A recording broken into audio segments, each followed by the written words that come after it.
Merci d'être avec nous. Donald Trump va prendre la parole dans quelques minutes et on devrait savoir si les armes vont parler en Iran. D'après la presse américaine, un plan de grande envergure de bombardement sur la République islamique est prêt. On verra en quoi il consiste. Nous serons en direct aux États-Unis. Nous allons suivre aussi cet avion gouvernemental qui mystérieusement, avion iranien, se dirige vers la Russie. Est-ce le guide suprême qui prend la fuite ou est-ce un signal des préparatifs de ce régime qui se dit prêt à résister?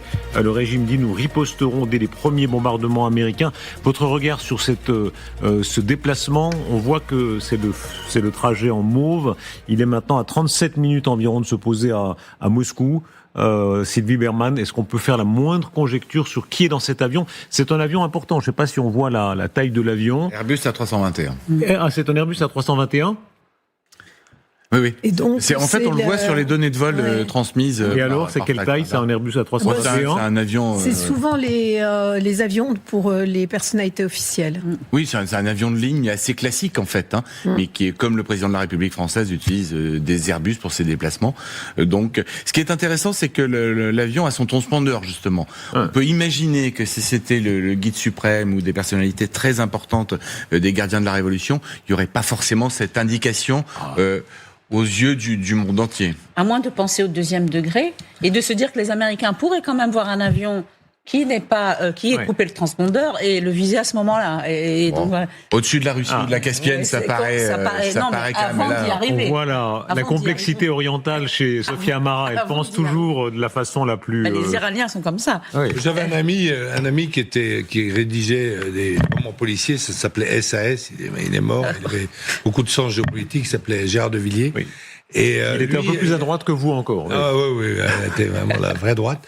Et Gérard de Villiers, alors il aurait dit, ben voilà, c'est un Airbus A321 qui évidemment emmène vers Moscou les 400 kilos d'uranium enrichi possédés par la République islamique d'Iran. Et évidemment, Malko Lynch a la mission de le détourner vers l'Azerbaïdjan, par exemple. Ou l'or, parce que la monnaie iranienne ne vaut vraiment plus rien. En revanche, l'or est en train de s'envoler. En tout cas, toute l'opposition suit ça. Il faut imaginer ces millions d'Iraniens.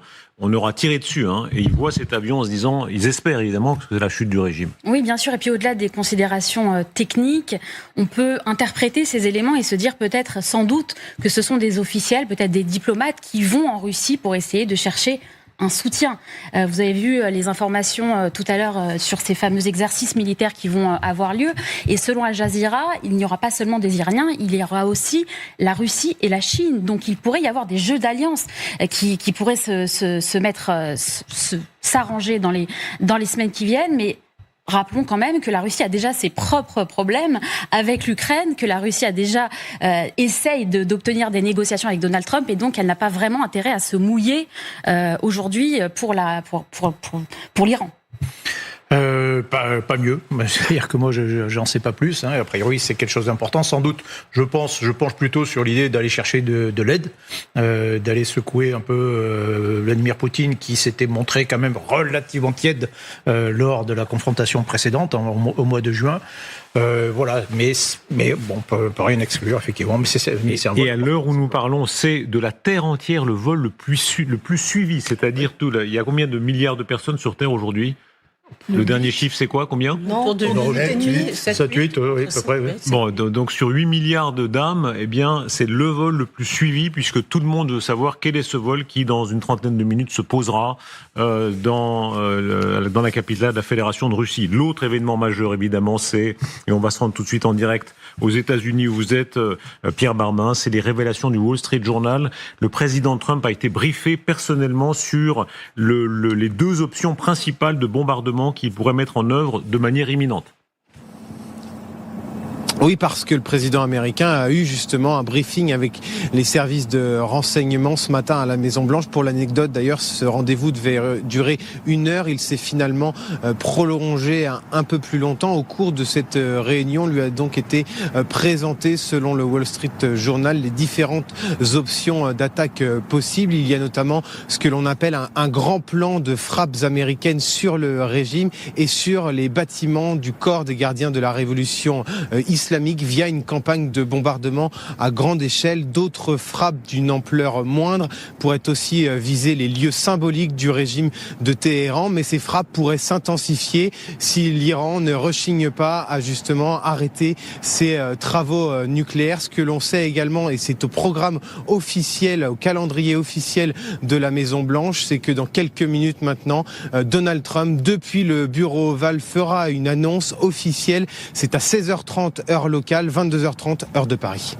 Merci Pierre. Et évidemment, nous la suivrons à la seconde où le signal se déclenche de Washington. Ce grand plan, quel peut être exactement ce grand plan, ces révélations du Wall Street Journal sur ce que serait ce plan de grande envergure qui a été développé en tandem par la Maison-Blanche et le Pentagone, on l'imagine bien. Michel Goya en particulier, et vous aussi Xavier, quand on prend la carte du dispositif américain tel qu'il est aujourd'hui, s'il le met en œuvre, qu'est-ce que ça peut être possiblement ? D'abord, on inverse un peu les choses, c'est-à-dire qu'un bon plan, ça commence par un objectif, quoi. Là, pour l'instant, on a réuni des moyens, on parle beaucoup des porte-avions, machin truc, mais on ne parle jamais de l'objectif pourquoi faire. Et c'est à partir de là qu'on définit quelle est l'option choisie. Et là, on commence peut-être, on en saura peut-être un peu plus dans une demi-heure maintenant, lorsque Donald Trump parlera, mais pour l'instant, on semble se dessiner d'avoir l'arrêt du programme iranien. Oh, plus que ça, si je peux me permettre, je donne les détails du Wall Street Journal. Ce grand plan verrait des bombardements sur le régime et les installations du corps des gardiens de la révolution islamique. Non, mais encore une fois, là on parle du mode d'action, on ne parle pas de l'objectif. Mais quel est l'objectif ?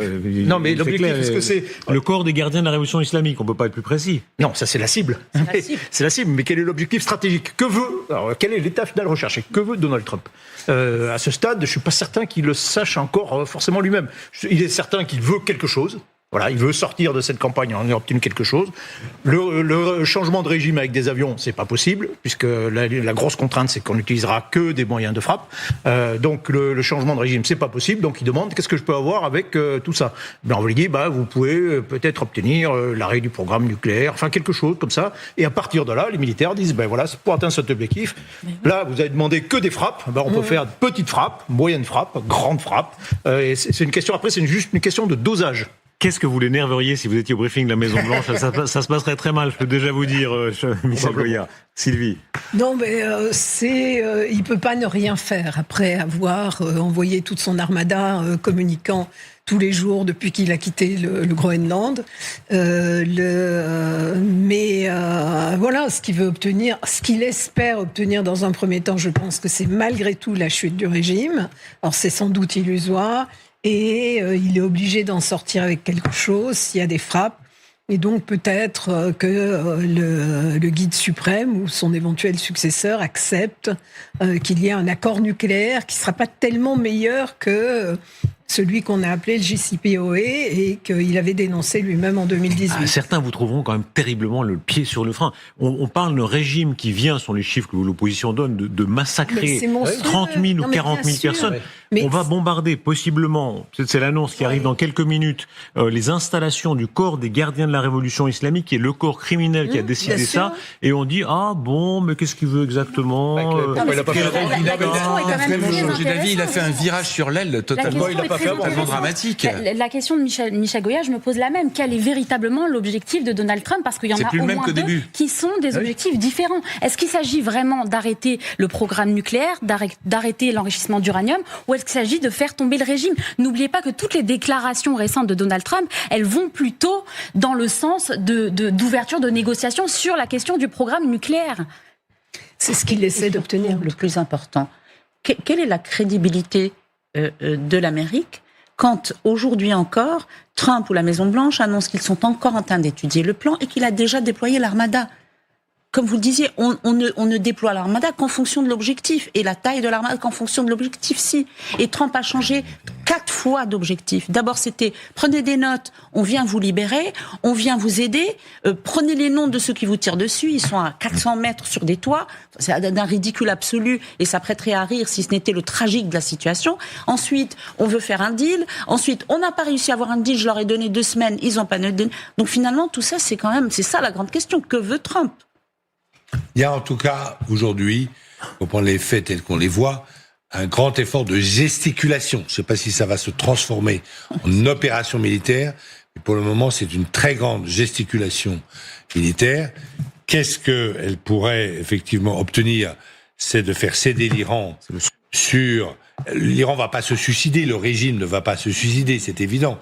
Après avoir réussi sa terrible et sanglante répression, parce qu'aujourd'hui, il n'y a plus de manifestations dans la rue. Donc, de son côté, c'est une réussite, enfin, pour que cette dictature islamique reste au pouvoir. Et donc, la gesticulation américaine, ça pourrait obtenir effectivement le fait que les Iraniens s'engagent à contraindre leur programme balistique, c'est-à-dire qu'il n'y ait pas de missiles qui puissent aller au-delà de 200 km des frontières de l'Iran. C'est ce qui est demandé par les pays occidentaux. Et puis aussi, zéro enrichissement et sans doute le transport de tout le stock d'uranium à un pays tiers, ce pays tiers pouvant être, par exemple, la Russie, puisqu'aujourd'hui, les Américains n'ont pas de mauvaises relations avec la Russie. Regardez le métro de Téhéran, parce que à Téhéran, visiblement, on s'attend à des bombardements, et le pouvoir annonce qu'il va transformer le métro en abri anti-aérien pour cacher une partie de sa population. Je ne sais pas combien il y a d'habitants à Téhéran, Sophia, c'est une très très grande ville. Oui, 10 millions, là. Voilà, 10 millions, immense, c'est millions. Une mégalopole. C'est le même nombre d'habitants qu'il y a en Israël. Et en Israël aussi, ils sont en train de se préparer à des possibles bombardements. Sauf qu'en Israël, le gouvernement respecte sa population et il a des bases et des caches pour les mettre à l'abri. En Iran et dans les pays qui ont été sous la mainmise des Iraniens, les gens se cachaient comme ils pouvaient et mouraient très souvent. 9 millions, là, Aurélien Hamel, notre chef d'édition, vérifiait, 9 millions, 17 millions dans l'agglomération. C'est une immense cité. Est-ce que les Américains ont les moyens de viser précisément les centres de corps des gardiens de la Révolution? Alors, ce qui est intéressant avec Téhéran, donc là où il y a tous les centres vitaux du pouvoir, enfin l'essentiel, c'est que pour les avions embarqués sur l'Abraham Lincoln, c'est un peu loin en fait. Il y a 1300, 1400 kilomètres suivant l'endroit où il est dans le golfe d'Oman, et faire l'aller-retour nécessite obligatoirement un ravitaillement en vol. Un ravitaillement en vol au-dessus d'un pays ennemi qui a encore des défenses antiaériennes, ça nécessite, avant de faire le raid, d'annihiler totalement les défenses antiaériennes, au moins sur la trajectoire des avions. Alors, il y a une autre solution à laquelle on pense moins, dont on parle moins, et pourtant, c'est celle qui a été utilisée en juin dernier, d'utiliser des B-2, qui là ne viendraient pas du porte-avions, évidemment, puisqu'ils sont pas du tout sur les porte-avions, ils sont beaucoup trop gros pour être sur un porte-avions, mais qui viendraient directement des États-Unis, comme ils l'ont fait en juin dernier, un trajet de 16 heures de vol pour bombarder des sites stratégiques avec des bombes qu'on appelle anti-bunker et qui peuvent aller jusqu'à 50, 60 mètres sous terre et éventuellement tuer l'ayatollah Ali Khamenei dans sa cache, si tant est que les renseignements aient été donnés, notamment par les Israéliens. Sachant qu'à ce propos, justement, Washington a rappelé qu'ils avaient aussi ce type d'avion dans leur base, très importante base de Diego Garcia. Oui, c'était le cas la dernière fois aussi, et finalement les avions étaient venus des États-Unis. Ouais. Écoutez là, le pouvoir à Téhéran qui prend la parole. Les nouveaux plans communiqués prévoient que nous répondions à l'ennemi rapidement. Auparavant, les plans étaient différents, il fallait procéder à des évaluations, donner des ordres, mais maintenant, les ordres ont été donnés, les plans ont été élaborés.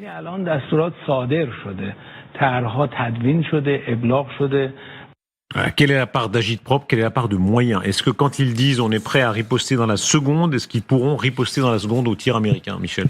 Oui, c'est-à-dire qu'ils ont quand même un certain nombre de moyens. Ils disposent d'un arsenal notamment de missiles, et notamment de missiles à courte portée. Les missiles à courte portée, ils n'ont pas été utilisés contre Israël, trop loin. En revanche, ils peuvent les utiliser contre les bases américaines qui sont dans la région. Et il suffit, alors il faut les employer dans ce cas-là massivement. Vous y rajoutez des couches de drones, des couches de missiles de croisière. Si vous voulez avoir une chance de toucher un objectif américain, il faut attaquer massivement. Ils ont de la réserve? Semble-t-il, oui. Oui. Sur mer, ils utilisent des vedettes lance-missiles, des essaims, on appelle ça des essaims de vedettes qui vont essayer d'accrocher quelque chose. Le but étant de faire mal. Même s'il y en a 1 sur 100 qui passe, ça peut faire mal. Et donc voilà, c'est leur atout principal. Et c'est ce que craignent quand même un petit peu les Américains et les pays de la région aussi. Une supériorité technologique américaine qui est quand même évidente.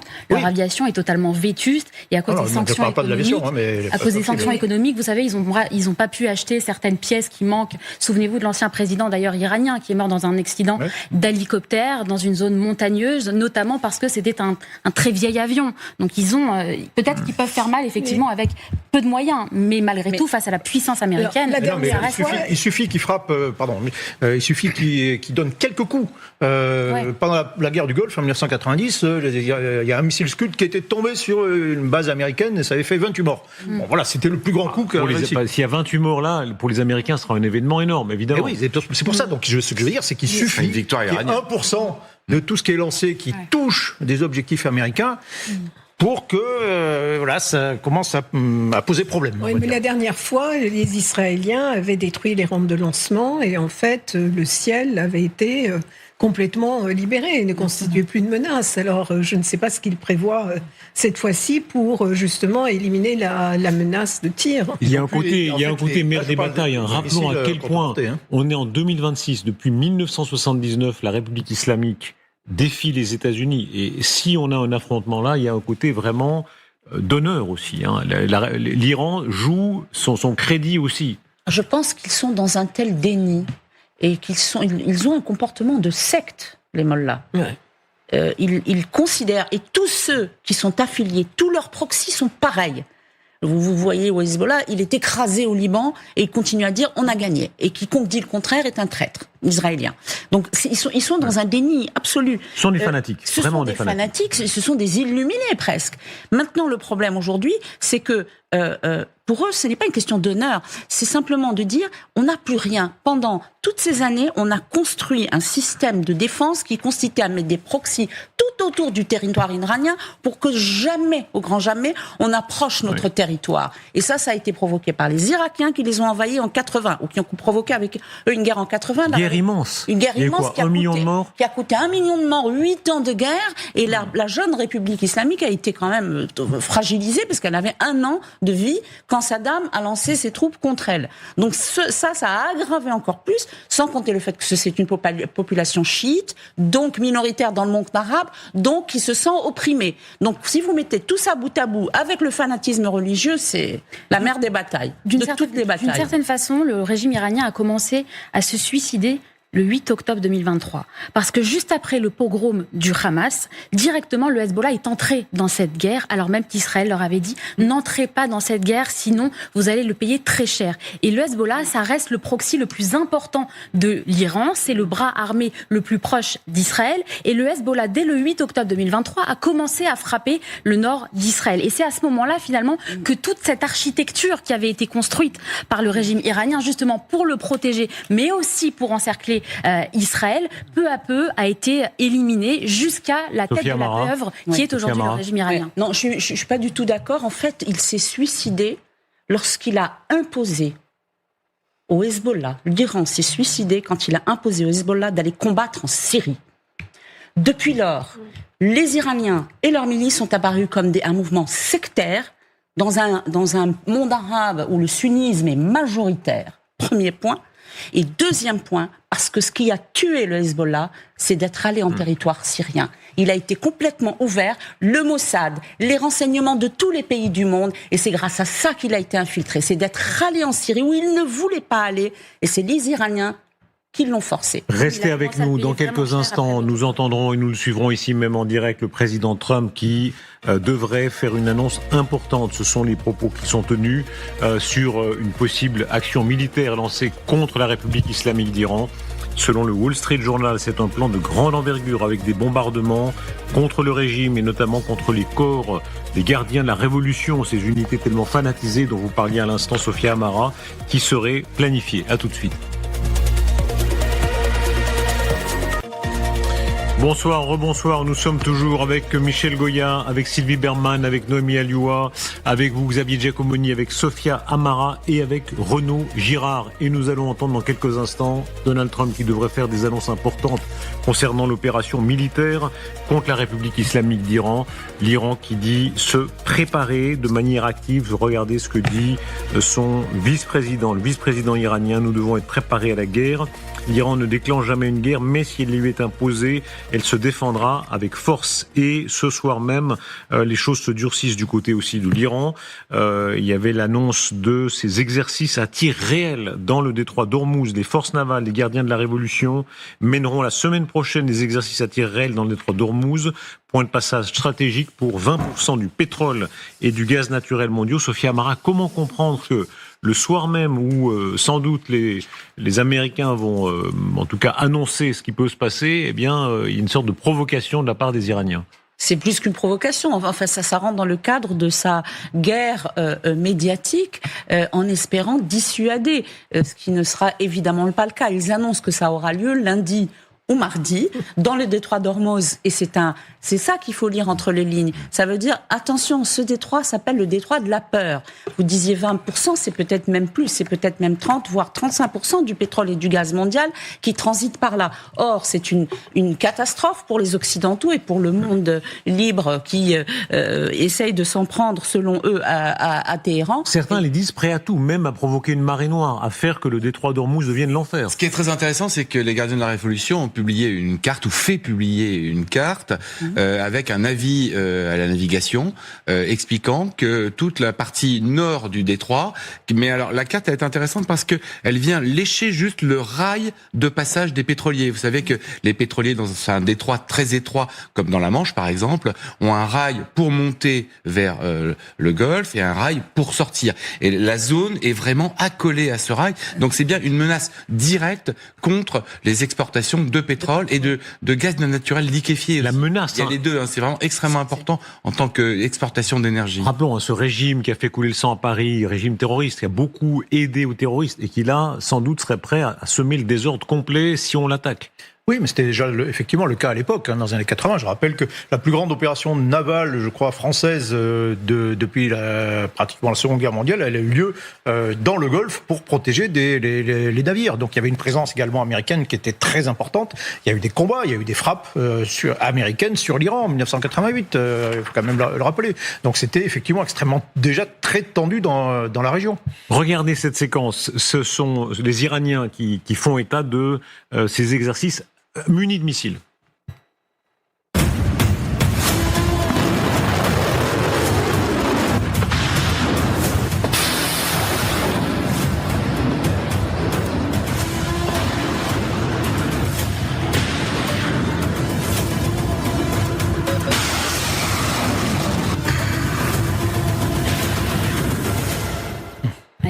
Michel. Alors ça, ce sont des missiles anti-navires.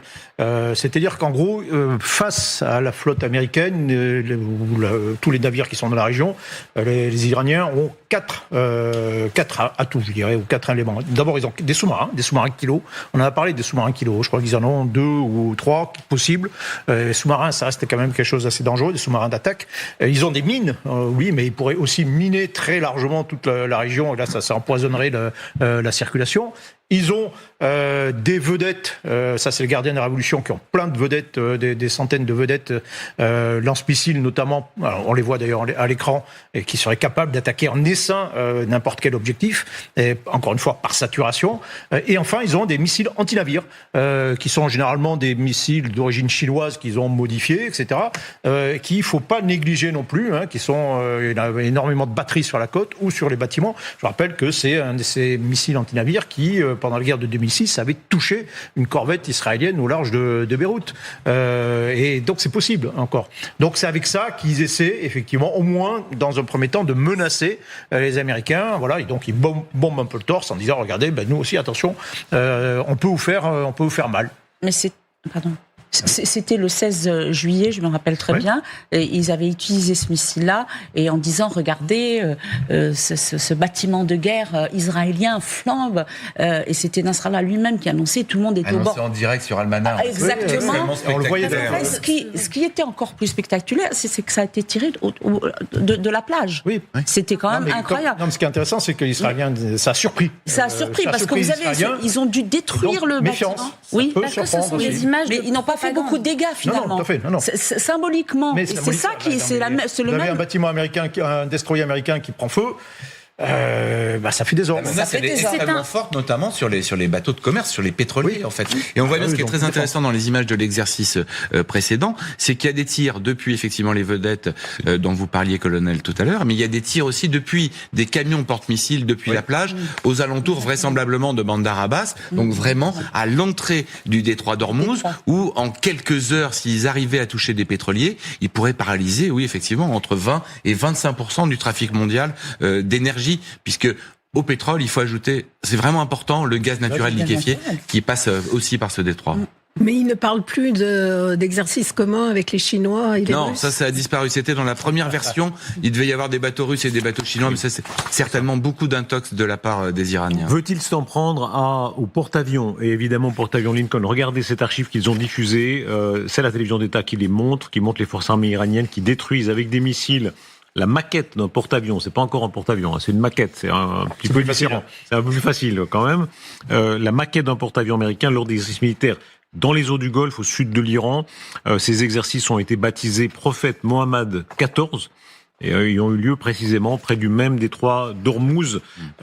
Pour eux, c'est l'obsession. S'ils pouvaient toucher, ne serait-ce qu'un peu, le porte-avions, c'est le Graal. Ouais, c'est le Graal. S'ils arrivent à toucher le porte-avions, ce serait un coup très dur porté aux Américains, même si les dégâts sont pas très importants, mais quand même, ça il y a quelques morts. Mal. Oui. Je rappelle, les Américains sont très marqués. Il y a une vingtaine d'années, en 2002, ils avaient fait un exercice. Ils avaient simulé la même opération en réalité, dans le Golfe Persique, et vous aviez un général des Marines qui commandait effectivement les forces iraniennes et qui avait monté une opération avec des vedettes suicides et qui avait coulé un certain nombre de navires, effectivement, de navires américains, et ça avait choqué les Américains qui étaient obligés de recommencer l'exercice. Ils avaient fait remonter les navires du fond de l'eau, ils avaient recommencé en disant bon, non, ça c'est interdit, on le fait pas. Mais ça a marqué les esprits, on se dit attention.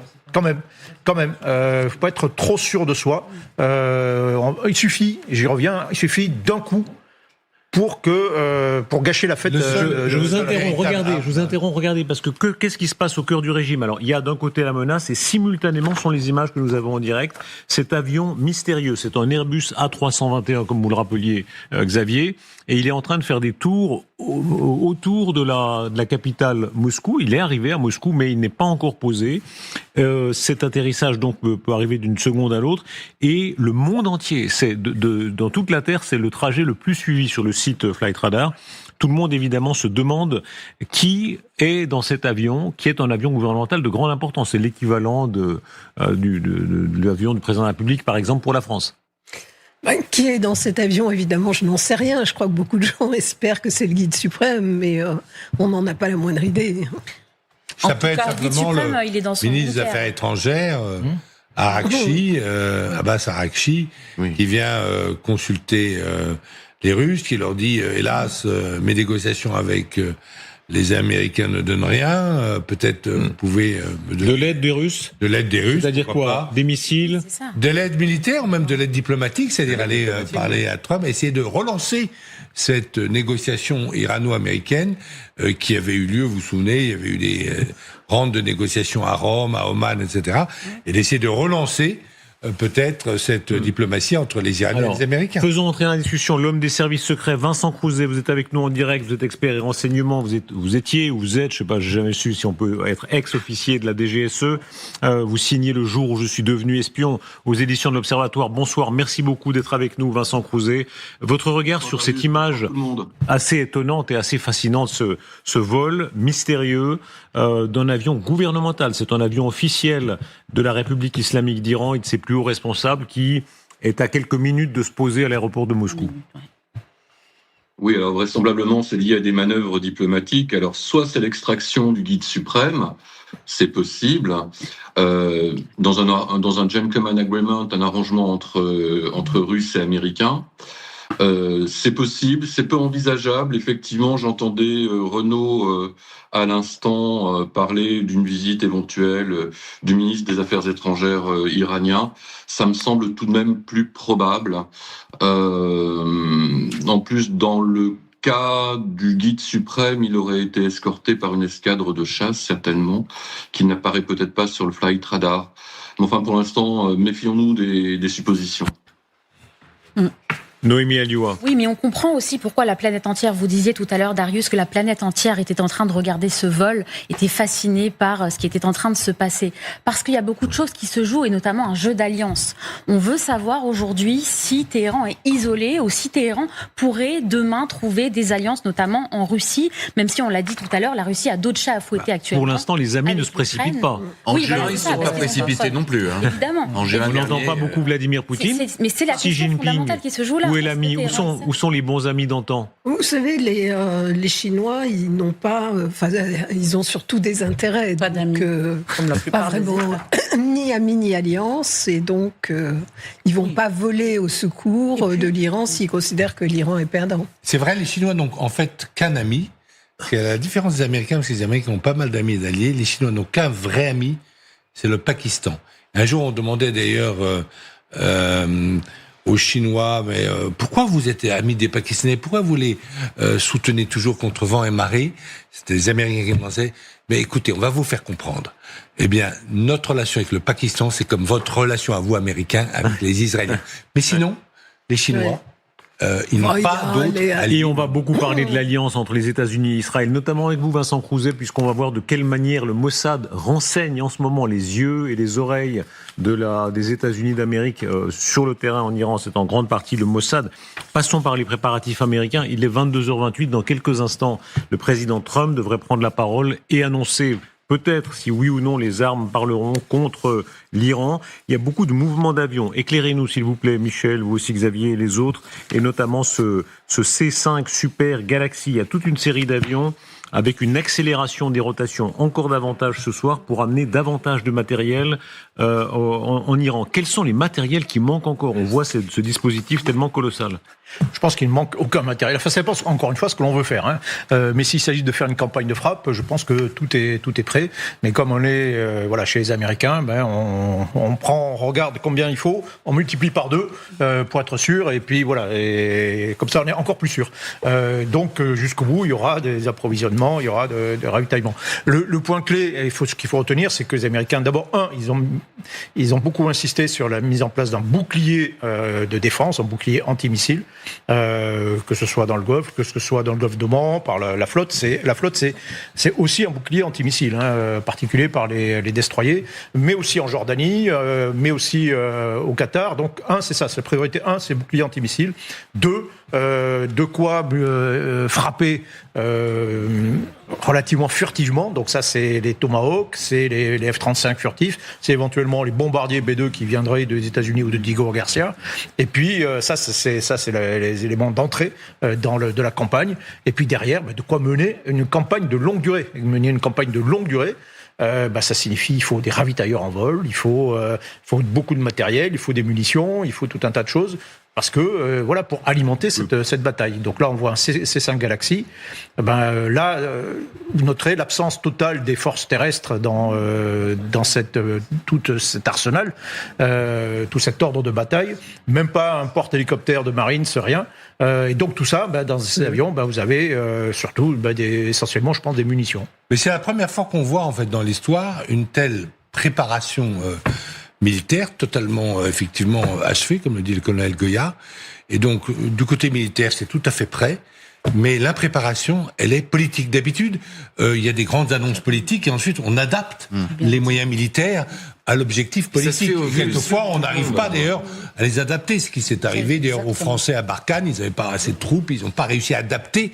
Ils avaient un objectif politique, les Français avec Barkhane, mais ils n'ont pas réussi à adapter l'outil militaire. Là, c'est le contraire. Enfin, il l'a pas dit. Attendez, Trump ne l'a pas dit. C'est alors, pas pour autant qu'il va pas. Peut-être qu'il va nous le dire. En tout cas, nous, ou les sénateurs américains, ou la presse américaine, personne ne sait exactement, ne comprend exactement quelle est la préparation politique de la chose. Et tout le monde comprend quelle est la préparation militaire grâce à toutes ces images agréablement fournies par les États-Unis. Gérard, vous jouez au naïf. Avant la Libye, avant l'Irak, est-ce que vraiment on était au clair sur les objectifs entre les mensonges, ce qui était affiché, pas affiché, ce qui était les arrière-pensées? On ne sait jamais très bien avant une intervention. Sur l'Irak, par exemple, qui s'est fini par une catastrophe, il y avait un objectif politique tout à fait clair. Un objectif quand même. Premièrement, ça avait été annoncé. Premièrement, détruire toutes les armes de destruction massive massive qui n'existait pas. Enfin, il y avait un deuxième objectif, c'était d'apporter la démocratie en Irak. Et la phrase c'était « Free Iraq from tyrants ». Il était avec les photos de sa famille derrière sur son bureau. Libérer l'Irak du tyran. Du tyran. C'était deux objectifs. Il a menti peut-être, mais au moins il y avait un objectif. Là, regardez on ce qui se passe. On ne nous dit pas s'il s'agit de libérer l'Iran des mollahs, du Velayat Efaki et du gouvernement des religieux. Apparition d'un autre avion, le Boeing WC-135, avion utilisé pour la collecte des particules dans l'atmosphère pour détecter et identifier les explosions nucléaires. C'est un avion qui date de la guerre froide. Michel Goya, Xavier, pourquoi l'usage de cet avion dépêché sur place maintenant ? C'est le constant de Phoenix, il y en a peu, mais ça permet de déceler des particules radioactives, donc une activité nucléaire intempestive. Donc, ce qui est intéressant, oui, dans ce déploiement, ça veut dire que l'objectif, puisqu'on parle toujours de ça, il est peut-être effectivement là. Sur le nucléaire. Voilà, ça c'est un indice intéressant. Mais parce que sinon, ça sert à rien pour un changement de régime, par exemple. Oui, on détecte pas le guide suprême avec ça. Voilà. Malheureusement, on n'a pas encore. Non, c'est un avion unique au monde qui permet effectivement de détecter les particules radioactives, même en quantité très minime. Et s'il y avait des bombardements sur des sites nucléaires, ça permettrait aux Américains, on les a pas vus d'ailleurs en juin dernier, il n'y en avait pas déployé. C'était certainement trop dangereux pour eux de l'être dans le théâtre à l'époque, de détecter s'il y a des fuites radioactives, s'il y a des sites radioactifs qui ont été touchés. Très importante information, pardon, je vous coupe, parce que c'est Channel 13, la chaîne israélienne qui vient de l'annoncer. Elle rapporte, en général, et ils sont bien informés, ils ont beaucoup d'espions aussi là-bas, du Mossad, que d'après les rapports officieux qu'ils ont, l'Iran aurait reconstitué son stock de missiles depuis l'opération de juin. C'est-à-dire qu'en réalité, ils auraient pu rattraper ce temps perdu. Oui, sur les courtes portées, il y a aucun doute. Alors c'est très intéressant parce que quand on regarde le golfe arabo-persique, 250, 300 kilomètres de large, vraiment, les protagonistes sont face à face et avec des missiles courte portée, ils pourraient infliger des dommages considérables à l'Arabie Saoudite, au Qatar, à Bahreïn, aux Émirats Arabes Unis. Sur les longues portées, il y a plus de doutes d'après les services, ceux qui ont touché notamment Israël. Là, ils en auraient moins qu'ils n'en avaient avant la guerre de juin. Quelle est la logique donc ? On a cet avion qui renifle les particules nucléaires. Quelle est la logique si Trump frappe à nouveau des sites nucléaires ? Il l'a fait précédemment. Il avait dit, il a détruit, en tout cas pour l'instant, la capacité. En fait, c'est la priorité de Donald Trump, le nucléaire. C'est pas tellement les manifestants, c'est surtout pas la démocratie. Sur le régime change, il aime pas beaucoup ça en même temps, même s'il espère qu'il pourra tomber. Mais effectivement, comme tout le nucléaire n'a pas été détruit, les centrifugeuses ont été très abîmées, mais il reste ce stock de nucléaire. Et donc, il projette lequel nucléaire est un danger pour toute la région. Il faut le rappeler, c'est un danger effectivement pour toute la région. Cela dit, ce qu'on dit, c'est que depuis les frappes du mois de juin dernier, les Iraniens ont enterré encore plus profondément les sites, jusqu'à 100 mètres de profondeur. Sachant que une information dans la presse américaine fait état du fait que Fordo aurait été gravement endommagé et qu'il n'y a plus eu d'activité depuis les frappes de juin relevées sur cette zone, que ce soit par les Israéliens ou les Américains, à vérifier. Disons les choses, personne ne sait, moi je crois. Je crois qu'on a eu ici les représentants de l'ONU, les spécialistes, etc. Personne n'est en mesure de jurer, de mettre sa main à couper qu'il y a ou non du nucléaire. Non, mais les propres services de Donald Trump, ça avait fait scandale à l'époque aux États-Unis, d'ailleurs disaient quelques semaines après que le programme iranien n'était pas du tout annihilé. Les Israéliens finalement sont arrivés sur la même version. Il y a encore un grand danger. Et surtout s'il n'y a pas d'activité à Fordo, ça veut donc dire que les 400 et quelques kilos d'uranium enrichi à plus de 60%, pour avoir une bombe nucléaire, il faut enrichir à 90. Ils en étaient vraiment pas loin parce qu'après, ça va très très vite. Ils pouvaient avoir quelques bombes assez rapidement, n'étaient pas à Fordo, avaient été exfiltrés avant et qu'ils sont quelque part. Et c'est peut-être un des problèmes pour les Américains, mais aussi, bien sûr, pour les Israéliens à terme. Pour assurer quand même les téléspectateurs, c'est vrai qu'ils ont 400 kilos d'uranium enrichi à 60%. C'est le côté ORTF de Renaud Girard. De temps en temps, il a peur, voilà. Chers téléspectateurs, si vous êtes inquiets, écoutez Renaud Girard, c'est un peu là. Qui adorait la ORTF du temps de Père Fidel. Voilà, c'est le côté pompidolien de Renaud Girard. Et donc, d'abord, c'est tout à fait vrai, effectivement, que la courbe, elle est logarithmique de l'effort de passer de 60% à 80% d'enrichissement, mais les Iraniens, à ma connaissance, ne maîtrisent toujours pas la détonation, qui est très compliquée, parce que vous pouvez avoir la masse critique d'uranium enrichi, mais si vous ne maîtrisez pas de détonation, c'est un très gros problème. Aujourd'hui, je crois que les Iraniens ne le maîtrisent pas, et c'est sûr que les bombardements israélo-américains ont quand même beaucoup abîmé les infrastructures nucléaires ou retardé. Oui, c'est ça le problème, retardé. Trump avait vendu à l'époque, il n'y a plus de programme nucléaire iranien. Je rappelle, pardon, pour celles et ceux qui nous rejoignent, l'enchaînement des nouvelles. Dans quelques instants, Trump devrait prendre la parole en personne, annoncer si oui ou non les armes parleront. Information du Wall Street Journal sur le fait qu'un plan de grande ampleur qui comprend des bombardements contre les casernes du corps des gardiens de la Révolution serait prévu et les centres du pouvoir. Et l'arrivée de ces avions qui accréditent évidemment tout cela. Et ajoutons celui-ci, c'est le EA-18 Growler, là aussi on a besoin de votre expertise, très important, qui sert au brouillage, et il avait été employé au Venezuela. Alors pour être clair, ça c'est un F-18. C'est pas un Growler. Le Growler, il a qu'une seule. Il est beaucoup plus ventru. C'est un avion de brouillage électronique, c'est-à-dire vous le mettez au-dessus en approche de l'Iran et tout s'éteint. Si vous voulez, les radars de défense aérienne, ils deviennent tout blancs. Et ça marche. Bien sûr, ça marche. Non, ça marche très bien, bien sûr. Et donc, c'est utilisé notamment dans les premières phases d'une campagne aérienne, où vous êtes la première mission, c'est justement de détruire complètement les défenses aériennes. Et donc, vous détruisez les radars, vous détruisez les batteries de tir, etc., etc. Et donc, ces growlers sont utilisés à ce moment-là. Une fois que vous avez détruit toute la défense aérienne, après, vous faites ce que vous voulez, pratiquement. Mais les Américains, qui encore une fois sont très méthodiques, commencent toujours par ça. Et donc ils vont envoyer les brouilleurs, ils vont envoyer des Tomahawks, ils vont envoyer des avions furtifs, les F-35, ils vont d'abord servir à ça pour écraser complètement. Et la deuxième étape, c'est de s'attaquer aux missiles balistiques qui sont une menace pour les Américains, pour les pays voisins, pour Israël éventuellement. Cette manière de faire la guerre très méthodique, moi je suis nul vraiment dans vos connaissances, mais j'ai quand même beaucoup lu sur le XVIIe siècle, la poliurcétique, l'art de prendre les villes, où vraiment il y a une espèce de rituel presque scientifique. Et les Américains adorent ça. Ça correspondait à l'âge scientifique, c'est pour ça que les médailles, par exemple, de l'époque ressemblaient à des châteaux forts à la Vauban, parce que c'était vraiment le vrai art de la guerre, c'était scientifique. Non, les Américains, c'est pas tellement scientifique, c'est qu'ils sont des managers. Là, c'est industriellement, ils gèrent leur campagne, ils ont tellement de moyens, de toute façon, que la simple gestion, la coordination de leurs moyens... Ils détestent l'improvisation, ils détestent l'improvisation. Ils n'aiment pas beaucoup ça. Mais comme la République romaine que vous avez j'ai travaillé avec eux. La même chose. Quand César envahit, vous avez parlé des Helvètes, par exemple, hier, quand tout ça est programmé. César programmait ses campagnes. Et c'était très méthodique par rapport aux tribus gauloises qui étaient très désorganisées. Et les Américains, qui ont toujours été des grands admirateurs de la République romaine et qui ont toujours étudié l'histoire antique en premier, eh bien, ils font exactement la même chose. Ce que je veux dire, c'est qu'effectivement, c'est pas de grands improvisateurs. Moi, j'ai travaillé avec les Marines américains depuis des porte-hélicoptères. Alors, j'étais assez bluffé, effectivement, par la planification. On fait des briefings, tout est calculé. Je dis, waouh! Et puis commence l'opération, et puis là il y a un hélicoptère qui décolle pas, et voilà, il marche pas, et là c'est panique. C'était la panique. Qu'est-ce qu'on fait? On sait plus. Et là c'était toute la manœuvre, c'était devenu un bordel abominable. Parce le système D, c'est pas tellement leur pas militaire. Non, mais sauf qu'il leur manque.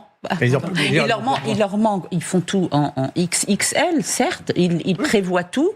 Ils sont de très bons organisateurs, sauf qu'il leur manque peut-être l'intelligence que nous, de notre côté, on préfère. Le problème, c'est qu'à force de se concentrer sur leurs propres moyens, ils oublient l'objectif. Ils oublient parfois l'objectif. Voilà. Les autres ont des moyens aussi. On considère souvent que si le plan est bon, ça sera mécaniquement. Rappelez-vous des chars au-delà des Américains. Rappelez-vous des chars américains déchiquetés à Bagdad. Les chars américains, pendant des années, déchiquetés à Bagdad avec des petites bombes qui coûtaient $20 et qui étaient mises au point par Imad Mournier, qui était le patron militaire du Hezbollah.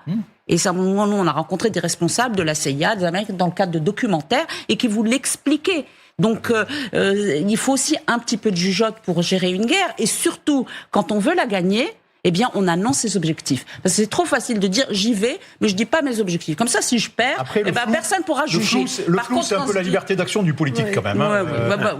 C'est un peu de bon sens. Il faut rappeler que le Imad Mournier, dont parlait Sophia, mais il a fini quand même avec une petite bombe dans son appui-tête en 2008. dans sa voiture parquée devant le centre culturel iranien à Damas, et il a fini en poussière. Le problème, c'est que si vous fixez d'emblée un objectif très clair et que vous l'atteignez pas, vous passez un peu pour un con. Et donc, quand on parlait de la guerre de 2006 tout à l'heure, Ehud Olmert avait donné des objectifs très clairs, on va détruire le Hezbollah, on va libérer les prisonniers, etc. Puis au bout du compte, il n'y en a aucun. Mais juste un mot. En ne donnant aucun objectif, on est sûr de ne pas se planter. Quoi. Et il y a eu un rapport, le rapport Vinograd en Israël, qui a dit pourquoi les objectifs énoncés en 2006 par Ehud Olmert dans le cadre de cette guerre n'ont pas été atteints, aucun d'eux. Et le Hezbollah a montré des mécaniques en disant ils ont annoncé 3 objectifs, aucun d'entre eux n'a été atteint. Un mot sur le renseignement humain. Vous êtes toujours avec nous, Vincent Crouzet. On voit ce dispositif aérien très impressionnant et Michel Goya nous rappelle à quel point ils sont des champions de tout ce qui est logistique, etc. Mais vous autres, les espions au sol, vos camarades, collègues, je ne sais pas comment on dit dans votre milieu, les agents du Mossad et de la CIA, mais je pense que c'est plus du Mossad qui sont sur le terrain en Iran, ils sont cruciaux pour renseigner ces avions, pour leur dire là où il faudra frapper. Oui, je pense qu'il y a très peu d'agents de CIA qui sont projetés à Téhéran. Les services de renseignement occidentaux ne projettent plus d'agents de renseignement sur le territoire iranien parce que le maillage sécuritaire est beaucoup trop dense. En revanche, effectivement, il existe des cellules clandestines du Mossad, les cellules Metzada, donc, qui sont des unités spéciales, sont des gens qui parlent parfaitement le farsi, qui sont parfaitement intégrés à la population iranienne, qui sont déjà proches, qui essayent de se rapprocher des postes de pouvoir, qui sont capables d'opérer de manière clandestine et efficace à Téhéran, comme ils l'ont fait d'ailleurs pendant l'opération Rising Lion, c'est tout à fait possible, avec éventuellement aussi en double rideau des équipes de tueurs, ce qu'on appelle le Kidon au sein du Mossad, les Kidonimes, donc une quarantaine d'éléments ultra entraînés pour éliminer des cibles de très haute valeur, des HVT. Oui, ils ont ce dispositif-là. Maintenant, comment frapper aujourd'hui la tête du serpent, si j'ose dire, à Téhéran, c'est très compliqué. Ce que vous décrivez, pardon de vous couper Vincent, mais qu'on comprenne bien, est tout à fait fascinant. C'est-à-dire, il y a l'hyper-technicité de tous les avions dont on vient de parler là, qui coûtent des milliards, et en même temps, il y a au sol des hommes qui sont près d'institutions gouvernementales qui vont pouvoir dire vous allez pouvoir frapper là maintenant, parce que par exemple, tel chef des gardiens de la Révolution est entré dans le bâtiment. Oui, parce que c'est très compliqué. Déjà, Téhéran est une très grande ville avec une grande densité humaine, avec énormément de sites souterrains, énormément de tunnels. Les Israéliens ont, depuis les combats à Gaza, ils ont accumulé une véritable connaissance en termes de combat, en zone confinée ou restreinte. Ils ont cette capacité, cette expérience, ce know-how-là. Mais néanmoins, ce sera très compliqué parce que d'abord, les cibles principales, le guide suprême, le commandant des gardiens de la révolution islamique, Bakpour, ou bien le fils du guide suprême qui serait le successeur désigné, sont très certainement à l'abri dans des sites extrêmement sécurisés. Alors où ? On ne sait pas trop. Hein. Il y a vraisemblablement deux ou trois possibilités. Il y a effectivement les sites nucléarisés, ou du moins du nucléaire militaire iranien, à la fois peut-être certains, les tunnels sud de Natanz, les tunnels périphériques ou secondaires de Fordo qui n'ont toujours pas été touchés. Il y a aussi un site qu'on appelle la montagne du Rainbow, de l'arc-en-ciel, hein, où il y aurait des centaines de kilomètres. Et on va en reparler, on y revient dans un moment, Vincent Crouzet, mais je me permets de vous interrompre la chaîne N12, puisqu'il y a plusieurs chaînes en Israël. La N12, qu'est-ce que c'est, Noémie Alioua ? C'est une des chaînes israéliennes. Selon elle, des responsables israéliens affirment à l'instant que les États-Unis ont franchi le point de non-retour et se préparent maintenant à des frappes militaires contre l'Iran. Si c'est le cas, effectivement, souvent les nouvelles viennent d'Israël parce qu'il y a un lien très fort, ombilical, entre l'administration américaine et Israël. Oui, absolument, mais que les Israéliens puissent annoncer que la frappe est imminente, c'est une chose. Ce que je ne comprends pas, c'est le Wall Street Journal qui révèle les objectifs et qui les révèle donc aux Iraniens. En général, on recherche un minimum d'effet surprise. Bon, c'est pas très original non plus. Frapper les casernes des gardiens de la Révolution, il n'y a pas besoin d'avoir fait Sciences Po pour penser qu'ils le feront. Mais on n'est pas obligé de leur dire on va arriver à telle heure dans tel endroit, restez, attendez-nous. Sylvie Berman qui fait semblant de découvrir qu'il y a une presse indépendante dans le monde. Voilà, franchement. Et là, c'est pas un scoop. Enfin, c'est un grand scoop et en même temps, c'est attendu. Il y a eu des fuites. Il y a eu des fuites. C'est pas rester. Attendez, c'est partez de vos casernes. Oui. Et évidemment, ils vont bombarder des casernes vides. Ça nous est arrivé aussi. Non mais attendez, vous croyez vraiment que ce soir, il y a des gardiens de la Révolution qui allaient dormir dans leur caserne ? Non. Bon. D'où l'importance des espions dont parlait à l'instant Crouzet. C'est très important. Non, mais si vous voulez, vous avez deux gros types de cibles. Soit ce sont des infrastructures. Donc là, vous pouvez envoyer des avions qui vont, on en parlait tout à l'heure, qui vont mettre des heures éventuellement pour arriver. Mais si vous voulez frapper des cibles humaines, des cibles qui sont beaucoup plus fugitives, il faut être beaucoup plus près. Taper le Hezbollah, taper Nasrallah, en fait, il y avait quelques minutes de vol pour les Israéliens pour aller taper à Beyrouth, c'est très près. Mais taper sur les éliminations qu'ils ont effectuées en Iran même, individuelles, c'était par des gens qui étaient des commandos. Par des commandos avec l'utilisation de drones aussi, et les opérations de drones directement en Iran L'avantage du Mossad, c'est qu'il a tout un réseau à sa disposition. En Iran, c'est le réseau des Moudjahidines du peuple, qui sont des opposants tenaces du régime depuis très longtemps. Il y a simplement aussi beaucoup de juifs iraniens qui évidemment ont un lien. Oui, mais beaucoup sont partis. Non, mais les Moudjahidines du peuple, c'est une organisation qui était avec la révolution islamique au départ et qui en se brouillait. C'est des cousins ennemis, mais très très anti-régime. Ils ont été poursuivis par le régime. Et c'est eux, les Moudjahidines du peuple, qui ont dénoncé pour Israël, qui ont dit à Israël, il y a un programme nucléaire, qui ont averti Israël qu'il y avait un programme nucléaire secret des Iraniens, parce que ces Moudjahidines du peuple, qui sont des Iraniens, avaient infiltré évidemment la recherche atomique iranienne. Avançons, et je vous le rappelle, donc dans quelques instants, on aura les nouvelles données par Trump lui-même. Vous nous avez rejoint, Aurélien Duchesne, merci beaucoup d'être là. Vous êtes auteur de La Russie de Poutine contre l'Occident, la menace russe au-delà de la guerre en Ukraine chez Erol. Il y a d'autres rassemblements, d'autres renforts qui arrivent de la marine cette fois. La marine américaine a envoyé un navire de guerre supplémentaire. C'est l'USS Delbert Black qui est entré dans la région. Cela porte à 6 le nombre des destroyers présents au Proche-Orient, auxquels s'ajoute le porte-avions évidemment, et 3 autres navires de combat. Là aussi, Michel Goya, il y a un effort colossal de la part des Américains. Oui, les destroyers, c'est intéressant. On parle beaucoup du porte-avions, mais les destroyers, c'est très intéressant aussi. D'abord parce que ce sont des grandes plateformes de tir, avec plein de capacités anti-navires, anti-aériennes, avec 2 capacités particulières.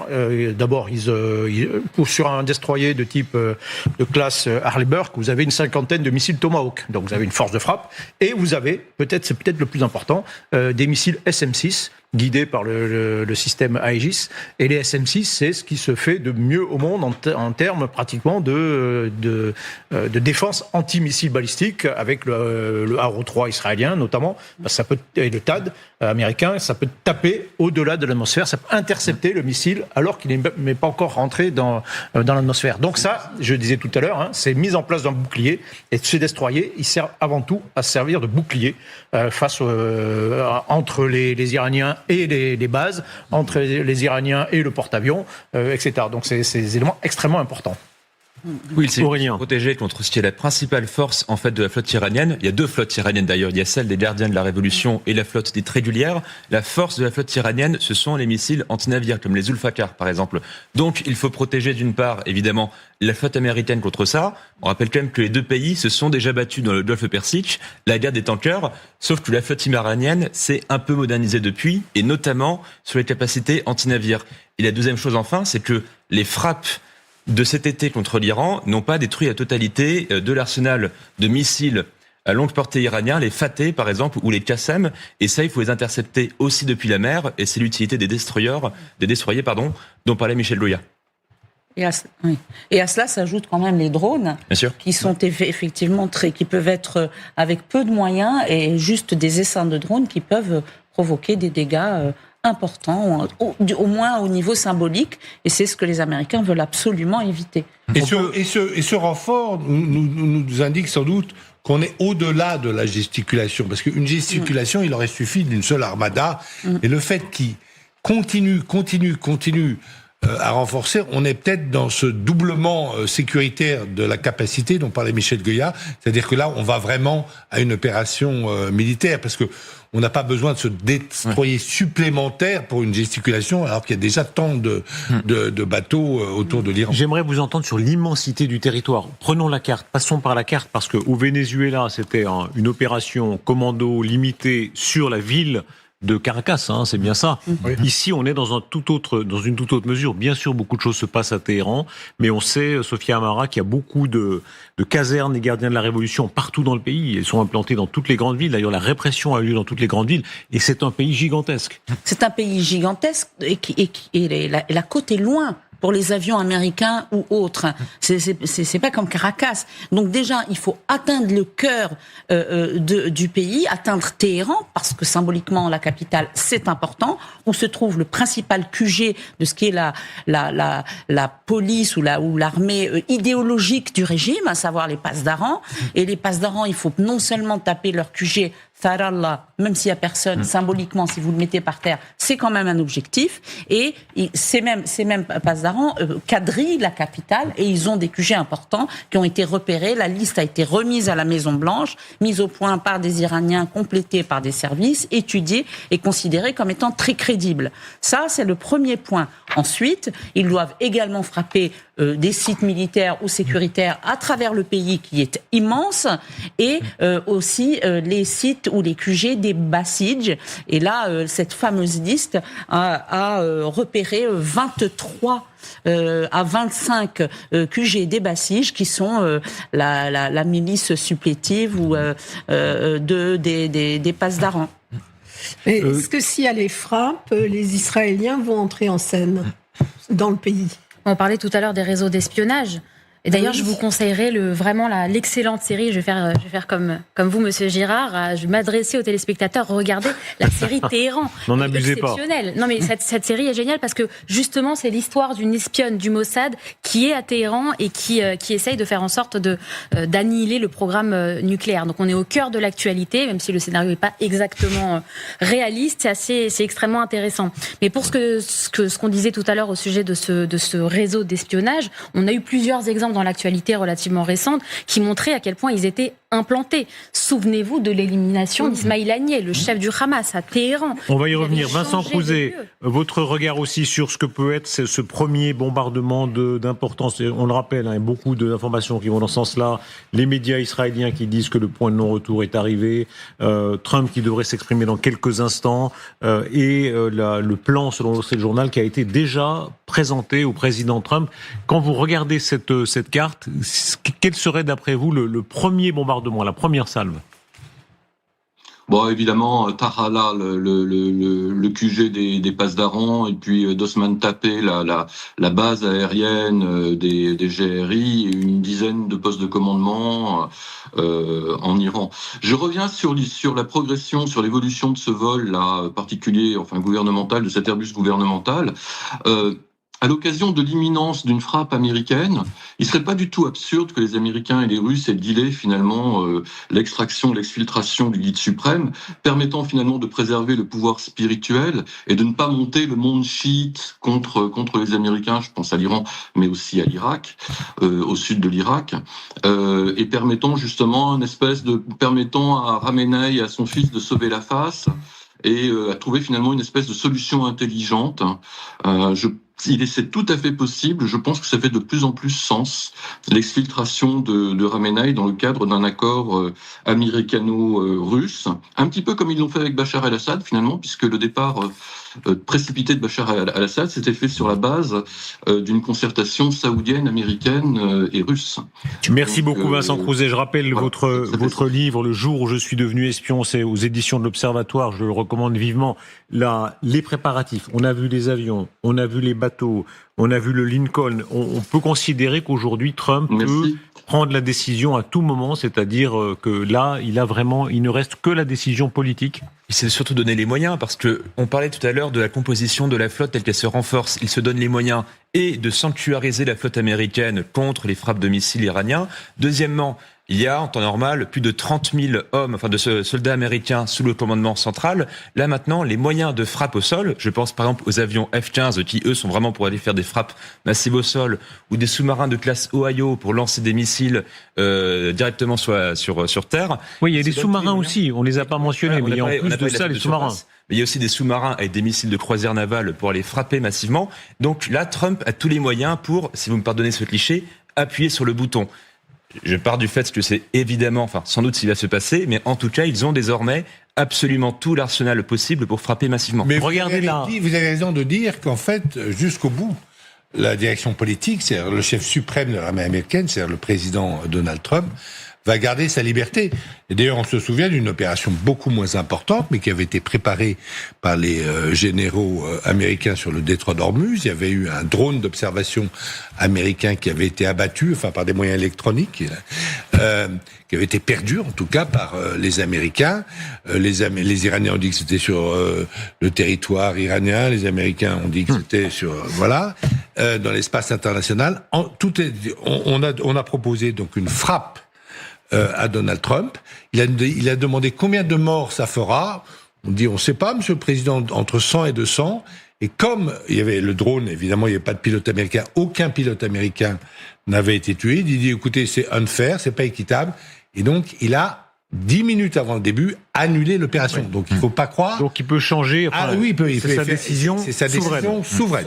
Arrêtons-nous un instant à ce qui se passe en ce moment dans le ciel iranien. Il est 22h57 à Paris. Il est 1h27 du matin à Téhéran avec le décalage horaire. Regardez à quel point le ciel de la République islamique effectivement maintenant s'est vidé, c'est-à-dire que vous avez là le parcours très important des avions au-dessus des détroits d'Ormuz. Ça, ce sont les avions de ligne. Regardez, il y a un avion qui est vraiment au centre, quelques avions qui sont à l'est de l'Iran. Je ne sais pas si on peut agrandir là. Il y a sans doute quelques compagnies locales qui sont en train de passer. Vous qui avez beaucoup volé dans la région, Sophia Amara, là, personne ne se hasarde trop à voler au-dessus de l'Iran. Non, vous voyez qu'il y a des avions qui sont à la frontière entre l'Irak, ils marchent sur le fil du rasoir, si j'ose dire, entre l'Irak et l'Iran. Presque pas d'avions sur la Syrie et tout de même quelques avions sur la Jordanie et Israël. Mais tout ce qui est proche de l'Iran, évidemment, il n'y a quasiment pas de vol, ce qui est tout à fait normal puisque et c'est comme ça depuis plusieurs jours. Ce qu'on se demande maintenant, où est passé l'avion qui était à destination de Moscou. Regardez, c'est facile, on peut les compter. Les avions au-dessus de l'Iran, il y en a 1, 2, 3, 4, 5, 6, 7, 8, 9, 10. Ouais. Ils vont sans doute accélérer leur vitesse. Il y en a beaucoup en dessous de la carte, dans le dessous de la carte, donc au sud-ouest, si vous voulez. Pourquoi ? Parce qu'il faut savoir que tous ces pays du Golfe Persique sont devenus des grands hubs aéronautiques, c'est-à-dire que c'est le Qatar, c'est les Émirats Arabes Unis, c'est toutes ces grandes compagnies du Golfe qui font la liaison avec l'Asie et qui sont un hub entre l'Europe et même l'Amérique parfois et l'Asie. Et c'est pour ça que vous avez cet amoncellement incroyable d'avions qui sont donc au sud du Golfe Persique. Je rappelle qu'en 2020, lorsque les Américains avaient tué Soleimani, les Iraniens avaient pas riposté, ils avaient fait une salve d'honneur, mais ils avaient abattu un avion de ligne quand même par erreur. Par erreur. Un Canadien, si je me souviens bien. Ou même Ukrainien. Non, je crois qu'il était Canadien, je crois. Ouais. Et donc depuis, effectivement, je crois qu'il était ukrainien. Quoi qu'il en soit, rappelez-vous en juin, quand, sa défense aérienne. Depuis le cockpit d'un Air France, de l'avion Air France, les gens ont vu, enfin aussi les gens dans la cabine, ont vu les missiles. Donc personne n'a très envie de voler. Je ne sais pas si vous iriez voler en ce moment au-dessus de la République islamique d'Iran. Je ne pense pas que ce soit. Non, mais le vrai danger, c'est que la défense aérienne iranienne, en particulier, soit prise un peu de peur et prenne des avions pour des avions de ligne pour des avions américains en train d'attaquer. De la même façon que je rappelle que dans les années 80, les Américains avaient abattu aussi un avion de ligne dans le Golfe. Le prenant pour une attaque militaire. Pour celles et ceux qui nous rejoignent, les révélations dans le journal sur la décision de Trump qui pourrait être imminente. Il a reçu les briefings de ses généraux. Pierre Barbin, vous êtes aux États-Unis. Qu'est-ce qu'on sait exactement à l'heure où nous parlons ? Oui, on sait d'abord qu'il a eu justement un briefing avec les services de renseignement en milieu de matinée à la Maison-Blanche. Cette réunion devait durer 1 heure, mais elle s'est prolongée un peu plus longtemps. Donc selon le Wall Street Journal, au cours de ce briefing, lui ont été présentées les différentes options d'attaque. Parmi celles-ci, il y a ce qu'on appelle un grand plan de frappes américaines contre le régime et contre les installations du gardien du corps de la révolution islamique via une campagne de bombardement à grande échelle. Dans un second temps, il pourrait aussi y avoir des frappes d'une ampleur moindre sur les lieux symboliques du régime de Téhéran. Ces frappes pourraient être plus importantes si justement l'Iran décide de ne pas arrêter ses travaux nucléaires comme le souhaite l'Amérique, comme le souhaite Donald Trump. Donald Trump qui d'ailleurs devait prendre la parole à 16h30 heure locale, 22h30 heure de Paris, mais on le sait, ce n'est pas forcément le maître des horloges. Il a un peu de retard, mais il devrait tout de même s'exprimer dans les minutes qui viennent. Merci beaucoup Pierre Barbin. Et évidemment, nous réagirons aussitôt que Trump donnera les quelques informations. Il y a une espèce de rituel de la montée vers la guerre. Et je souligne, il faut toujours avoir un peu d'esprit autocritique. Les journalistes souvent se font piéger. On l'a vu, guerre du Kosovo, guerre d'Irak. On se dit c'est lent. Parce que le dispositif militaire met du temps à se mettre en place. Donc on a l'impression que c'est fini ou que c'est lent, alors qu'en réalité, simplement, la machine met du temps à se mettre en place. Oui, surtout quand, par exemple, on a un Donald Trump qui dit « je vais prendre ma décision dans les 2 semaines » et qui le fait dans les 24 heures, d'une part. D'autre part, on a déjà été habitué à ce que, alors quand il avait annoncé en tout début d'année qu'il allait frapper, il ne l'a pas fait. Voilà. Et surtout que quand vous avez enfin le Wall Street Journal qui se met à révéler de potentielles frappes, c'est le genre de choses qui pourrait faire que Trump reporte sa décision pour se concentrer sur autre chose. Ou alors il peut, dans quelques minutes, dire les avions sont déjà en route. Rappelez-vous quand François Hollande, je crois que c'était quand là il y a eu des bombardements sur le groupe État islamique, après en 2015, où François Hollande a pris la parole alors que les avions français étaient déjà en route, si ma mémoire est bonne. Oui, on détruit du sable au passage, parce qu'il fallait bombarder à ce moment-là. Voilà, on bombarde pas n'importe comment, il faut quand même des cibles, et ça se prépare. Et mais l'exemple le plus frappant... Mais il fallait annoncer quand même quelque chose. Il fallait annoncer la couleur, c'est ce qu'on dit. L'exemple le plus frappant a été les avions français qui devaient aller frapper la Libye de Kadhafi, c'était en mars 2011. Et le président Sarkozy avait envoyé son ministre Juppé des Affaires étrangères obtenir l'autorisation du Conseil de sécurité des Nations Unies, parce que vous pouvez pas faire la guerre comme ça aux gens, les guerres préventives, sans avoir une autorisation du Conseil de sécurité. Et les avions étaient déjà partis de Corse, étaient déjà en l'air, les avions, les chasseurs bombardiers français. Et là, on a dit aux pilotes, c'est bon. Juppé a obtenu un vote du Conseil de sécurité. On y va, et ils ont bombardé la brigade blindée qui se dirigeait vers Benghazi. Donc il est possible, il y a encore une fois 1h30 du matin en Iran, là c'est typiquement des heures où peuvent se déclencher, en tout cas vers l'aube, une opération militaire. Oui, normalement ça se déclenche effectivement de nuit. Maintenant, il ne faut pas oublier que Trump doit quand même un peu aussi justifier quand même quelque chose. Oui. Donc il est un peu obligé de parler avant, de dire voilà pourquoi en fait on va frapper.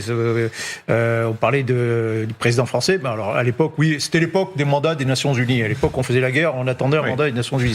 Là, j'ai pas entendu. Ça paraît très lointain. L'ONU, là, je sais pas si quelqu'un a entendu. Le mot mandat du Conseil de sécurité, c'est bien longtemps que l'on l'entend plus. Bon, mais Donald Trump doit quand même se justifier auprès des Américains. Il peut pas faire normalement complètement ce qu'il veut, quoi. Donc il doit présenter une menace. Il doit dire voilà, moi, commandeur en chef, je peux faire ça parce que les gardiens de la révolution sont des terroristes. Et donc sont des terroristes, et donc dans le cadre des attributions, Michel, attendez Michel, l'habillage est déjà prêt. Je vous rappelle que Rubio déclare, ça va être une frappe préventive après. Donc en réalité, ils disent nous prévenons un risque sur la région. Ça. Le président des États-Unis peut employer la force pour faire face à une menace imminente. Ça, il a le droit. Sinon, il est un peu obligé de demander l'autorisation du Congrès. Mais dans le droit international, il faut quand même qu'il y ait un risque sur ce qu'on appelle la stabilité régionale. Mais il faut que, si ce risque est constaté, il faut quand même une autorisation du Conseil de sécurité de l'ONU sur ce thème du risque pour la stabilité. Mais là, ils s'en fichent, là. Et là, ils s'en moquent totalement. Ils y vont, ils n'en parlent même pas. Alors que le type, Marco Rubio, il est quand même secrétaire d'État, c'est-à-dire, il est le ministre des Affaires étrangères, c'est lui qui, normalement, devrait faire appliquer le droit international, d'autant plus que le droit international a été créé par les États-Unis. Oui, mais attendez, à ce compte-là, est-ce que vous avez entendu ce soir une seule puissance européenne le rappeler ? Non. Oh non, malheureusement, Darius, les Européens ne sont plus dans le grand jeu de la géopolitique mondiale depuis un certain temps. Quand même. Surtout que l'Union européenne, d'ailleurs, la reconnaissance justifiée par ailleurs du corps des révolutions, des derniers de la révolution islamique comme organisation terroriste quelque part, on est déjà en train de légitimer après tout les frappes américaines, vu que ce sont des terroristes désormais pour nous. Et une deuxième chose, vous avez cité Marco Rubio, il emploie le terme frappe préventive. Or, le droit international autorise des frappes préemptives. Vous avez une menace immédiate, elle va éclater, vous frappez le premier, mais des frappes préventives, la guerre préventive, ça c'est interdit. Expliquez-nous exactement ce qui est en train de se passer. Il est 23h06, heure de Paris. Il est 6 heures de moins à Washington ? Qui a l'expérience ? Oui, 6 heures de moins à Washington. Le président Trump va prendre la parole. Les généraux s'activent. Qu'est-ce qu'ils font très exactement ? On sait qu'il y a ce CENTCOM avec cet amiral, je crois qu'il s'appelle Cooper, Bradley Cooper, qui est à Tampa, en Floride. En fait. Alors, il y a deux quartiers généraux. Il y a le quartier général de Tampa, à Floride, et il y a le quartier à Bahreïn. Pour le CENTCOM, c'est au Qatar. Donc, le Bahreïn, c'est la flotte, c'est la 5e flotte. C'est la 5e flotte. Au Bahreïn, c'est le CENTCOM. Ils ont deux états-majors. Ils volent de l'un à l'autre. Et donc, pour le moment, le CENTCOM, celui qui commande cette région qui va de la Méditerranée à l'Hindu Kush, il siège à Tampa, en Floride. Comment se prépare-t-il en ce moment ? On va voir notamment, c'est leur patron qui est là, qui est le chef suprême de ce genre d'opération, enfin suprême, sous l'autorité évidemment du président des États-Unis. On va voir les Tomahawk, on va voir les bombes GBU, qui sont ces bombes super pénétrantes, celles qui avaient permis de détruire le nucléaire iranien, ou en tout cas une partie, ou de retarder le programme nucléaire. Qu'est-ce qui est concrètement, à l'heure des préparatifs, qu'est-ce qui se passe en ce moment au CENTCOM ? Michel ? Déjà, là, en admettant que Donald Trump ait pris une décision, ils sont en train de préparer le plan qui a été choisi, l'option qui a été choisie. Donc là, ils ont un plan de ciblage et ils sont en train de coordonner, ils attendent le feu vert et puis tout est déjà minuté. Chaque unité a reçu sa mission, ses cibles, etc. Donc ce sera une orchestration ce sera très bien coordonné, incontestablement. Donc si on voit les missiles Tomahawk, ça va commencer par du Tomahawk.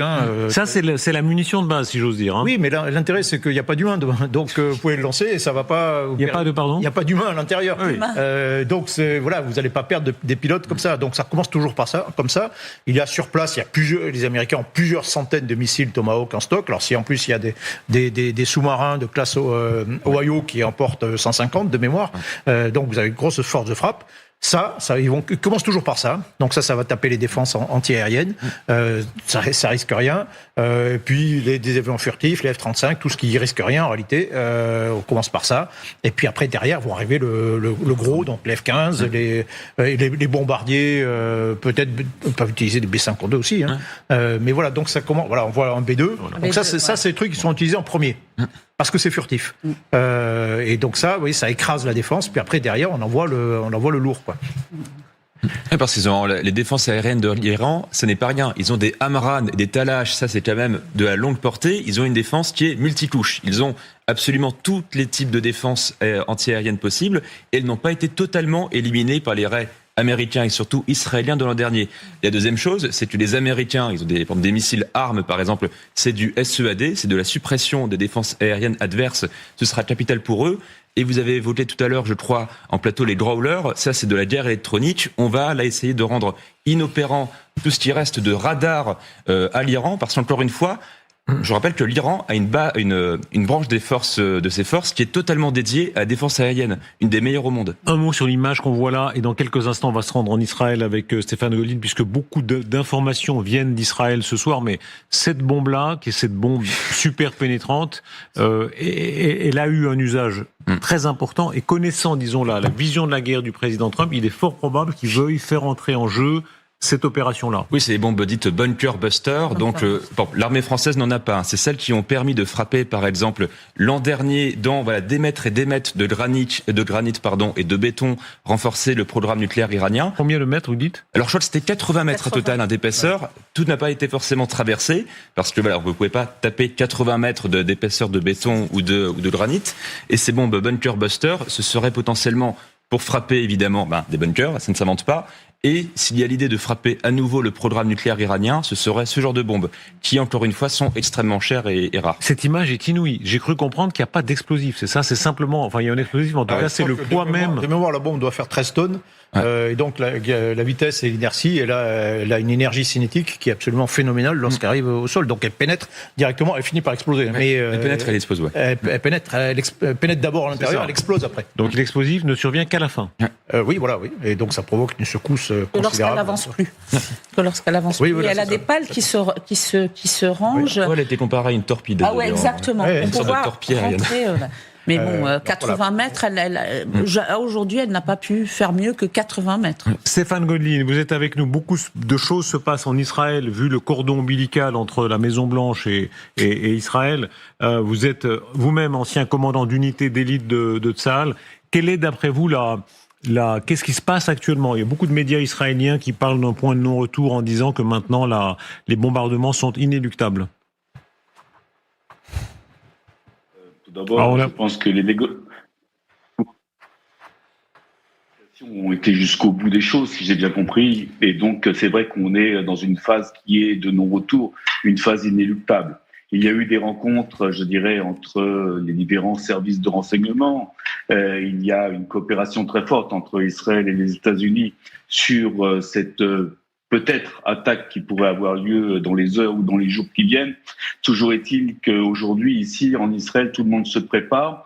Et ici aussi, en Israël, on sait que s'il devait y avoir un bombardement massif sur le territoire iranien, les premiers qui seraient touchés par des missiles iraniens seraient probablement Israël. Donc ici, évidemment, on est prêt à se défendre, évidemment, à pouvoir capter ces missiles au maximum au moment où ils arriveraient au-dessus du territoire israélien, mais aussi prêt à attaquer l'Iran si on devait franchement être attaqué, pour dire clairement les choses. Expliquez-nous l'image qu'on voit, Michel et Aurélien en particulier, ou les autres, mais l'image où on voit, il y a le B2, mais le B2 lui-même est escorté par d'autres avions. D'abord, il doit être ravitaillé aussi en vol. S'il part des États-Unis, ou même s'il part de Diego Garcia, c'est quand même des trajets qui sont considérables. Donc il y a forcément des ravitaillements en vol. D'ailleurs, non, c'est pas ravitaillé en vol, c'est un B-52 tout simplement. Là, on a la triade de bombardiers. Vous avez un B1, un B1, un B-52. Donc 52, c'est un peu l'année c'est au siècle dernier, c'est un peu l'année de naissance de l'appareil, et les B2. Donc ça, ce sont les 3 bombardiers stratégiques américains. Cette image, les B-52, c'est des bombardiers qui ont frappé Hanoï, qui sont écrasés de bombes à Hanoï pendant la guerre du Vietnam. Cette image est fascinante, parce que c'est vraiment l'histoire américaine. Là, ils ont parié à fond sur la puissance militaire, et les 3 bombardiers incarnent des générations d'Amérique qui veut la suprématie et qui ne veut pas se laisser renverser. Et c'est comme ça qu'ils ont mis à genoux leur principal ennemi durant la guerre froide.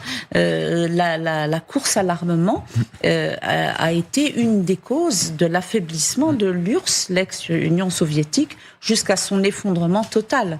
Et ils n'avaient pas les moyens de suivre. Et personne, à ce jour, n'a les moyens de suivre et de s'aligner à la hauteur des États-Unis. On vit là un de ces moments. Tout à l'heure, il y avait Gérard Ross sur ce plateau qui disait à quel point, contrairement aux Européens qui, comme vous le dites, ont une notion de la suprématie aujourd'hui assez, amollie, disons.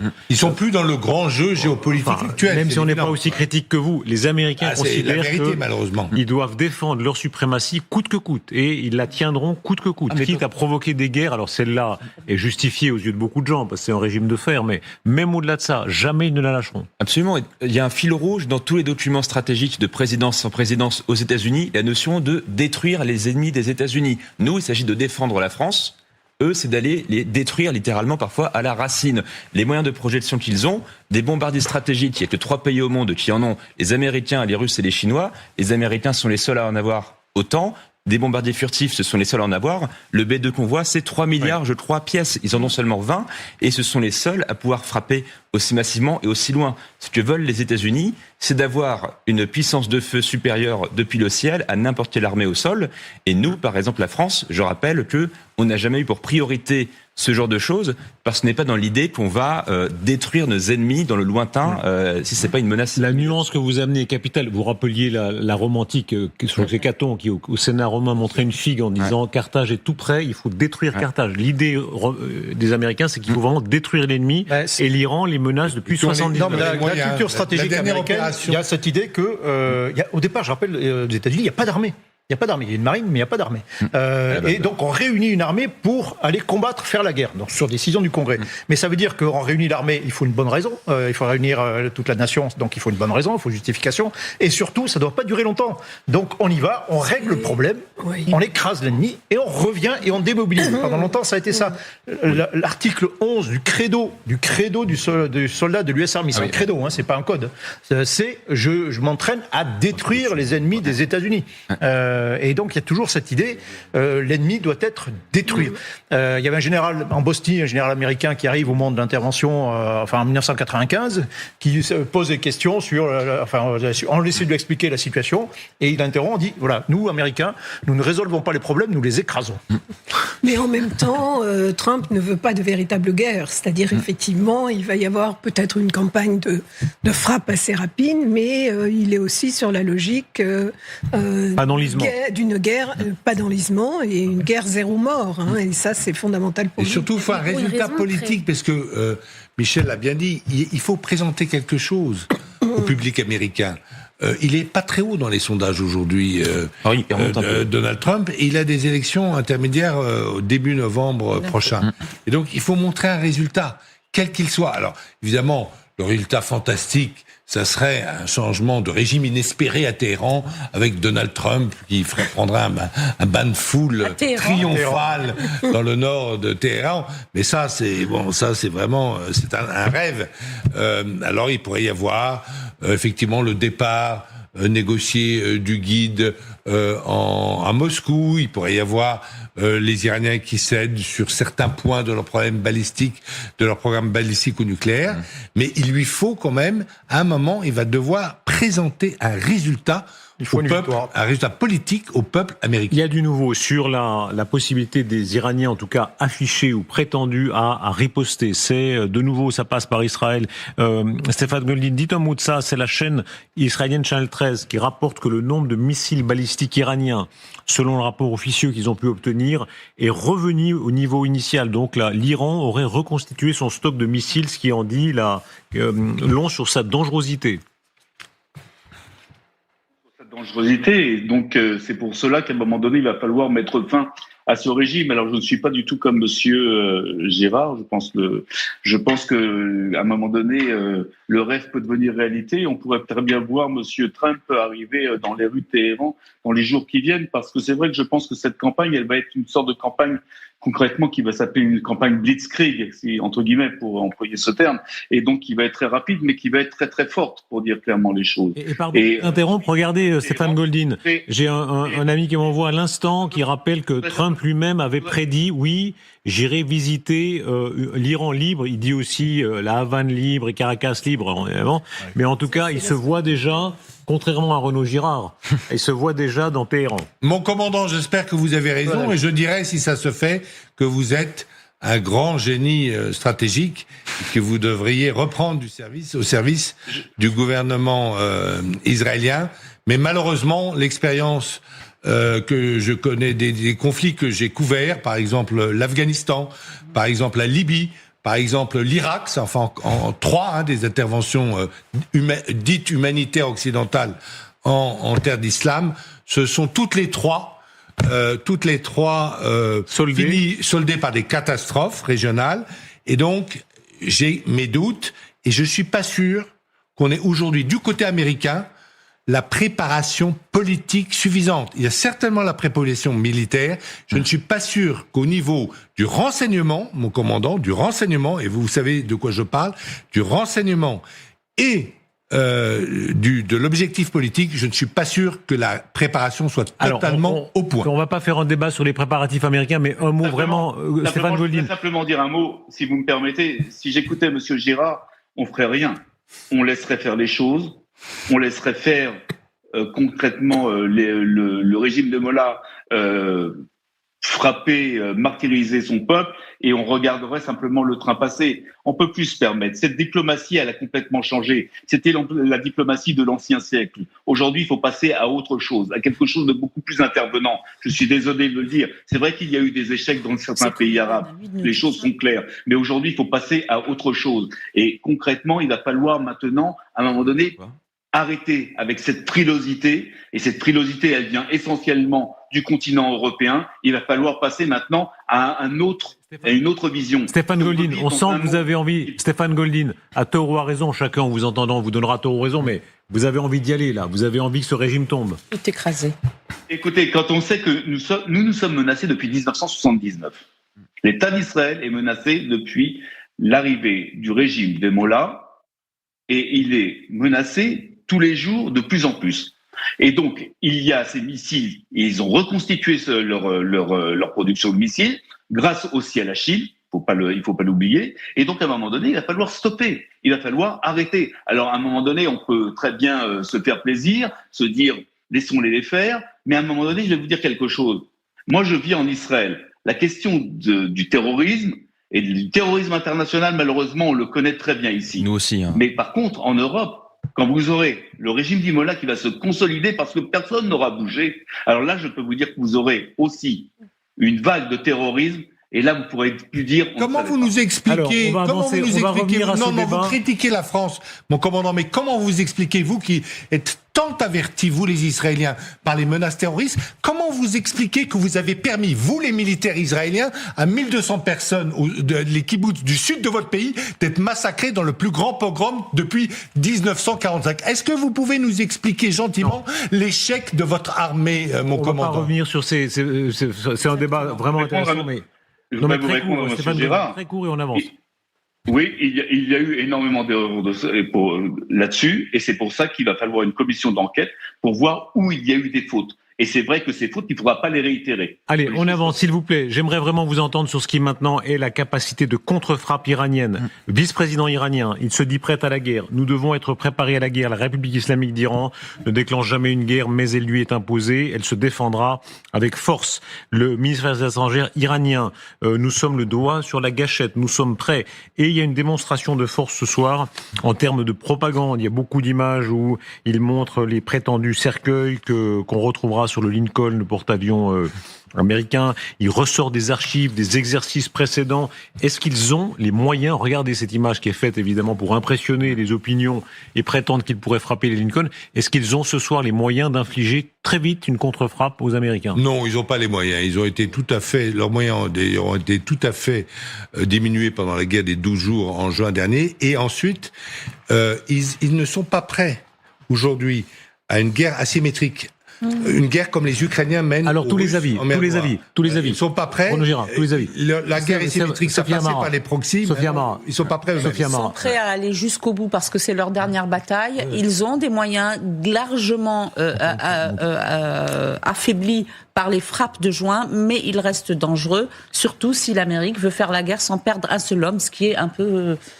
voilà. Oui, ils ont des arsenaux. Alors certes, il ne faut pas forcément exagérer leur taille comme on l'avait fait pour le Hezbollah, mais ils ont des capacités déjà de frapper encore du côté jusqu'en Israël. Ils ont les Fateh, les Qassem, qui ont plus de 1000 km de portée. Ils en ont encore des stocks conséquents. J'ai parlé tout à l'heure de leur capacité de missiles anti-navires comme les Zulfaqar, où ils ont aussi des dérivés comme les Nasr, qui sont des dérivés de missiles anti-navires chinois. L'Iran a un des plus grands stocks estimés de missiles anti-navires et encore une fois, une des meilleures capacités balistiques de la planète. Donc même si, vous l'avez dit à raison, il y a eu des frappes massives qui ont frappé jusqu'aux usines parfois de missiles iraniens, il ne faut pas mésestimer leur capacité de riposte. Mais c'est surtout un message en fait. C'est-à-dire que c'est surtout un message envoyé aux Américains et notamment à Donald Trump. L'idée c'est de dire nous n'allons pas céder, nous n'allons pas négocier. Vous pouvez continuer à nous menacer du plus fort que vous voulez, ça ne fonctionnera pas. C'est ça, c'est dans ce contexte-là de négociation où Donald Trump attend que les Iraniens finissent par accepter les conditions qu'il pose sur la table. C'est dans ce contexte-là qu'ils font une démonstration de force. Donc au fond, ils savent très bien que même s'ils ont des moyens, ils n'ont pas du tout les moyens d'affronter l'armée américaine. Mais par contre, ce qu'ils sont en train de dire, c'est nous allons aller jusqu'au bout, nous allons aller jusqu'à mettre en péril notre régime, nous allons aller jusqu'au bout, mais nous n'allons pas céder et nous n'allons pas accepter ces négociations. Regardez, prenons un exemple. C'est l'exercice d'attaque contre le porte-avions Lincoln. Ce sont les images diffusées par la télévision d'État qui montrent les forces armées iraniennes qui détruisent avec des missiles la maquette d'un porte-avions américain. Alors, évidemment, c'est une maquette, donc c'est quand même beaucoup plus facile qu'un vrai porte-avions. Quoi qu'il en soit, est-ce que c'est possible? Est-ce que c'est techniquement possible, oui ou non? Ça, c'est des ce sera très compliqué de toucher le porte-avions, mais ils peuvent toucher peut-être des bâtiments de son escorte, des destroyers, comme de la même façon qu'Al-Qaïda avait touché l'USS Cole, par exemple. Mais donc ils sont capables de...